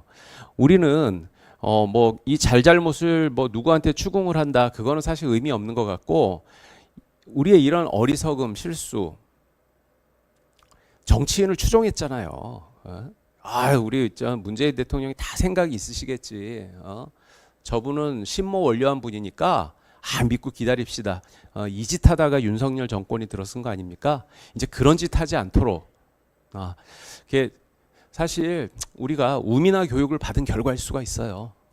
합리적 비판 의식을 갖고 그 다음에 민주국가의 그 주권자로서 확실하게 우리가 제대로 된 그 사회 교육을 받았다면 그렇게 어리석은 짓을 하지 않았을 겁니다. 물론 그랬다면 뭐 민주당 같은, 뭐 국힘당은 그건 말할 것도 없고, 민주당 같은 사이비 민주정당도 없었겠죠. 우리나라는 정상적인 국가가 됐겠죠. 근데 이제부터라도 우리 국가를 정상화 시키자고요. 검찰 조직을 정상화 시키는 것은 법을 새로 만들고 뭐 굉장히 제2의 건국에 해당될 정도로 어려운 일이지만, 우리가 선거를 제대로 해가지고 이상한 자들을 정치 자영업자들 같은 그런 정치 몰입애들부터 이렇게 축출하고 사이비 정당들 말라 죽게 만들고 하는 거는 우리 노력으로 할 수 있는 거 아니겠습니까? 예, 뭐 제 생각은 그렇습니다. 네. 네, 고맙습니다. 너무 죄송한데요. 저희가 지금 6시까지 여기를 비워줘야 돼요. 그래서 뒤풀이 장소 가서 뒤풀이 장소 가서 이렇게 좀 질문을 좀 부탁드릴게요. 그리고 자, 오늘 강좌는 여기서 마치도록 하겠습니다. 고맙습니다. 수고해주신 우리 정철수 변호사님께 박수 부탁드립니다. 네, 저희 기념 촬영을 저희가 좀 해야 되니까요.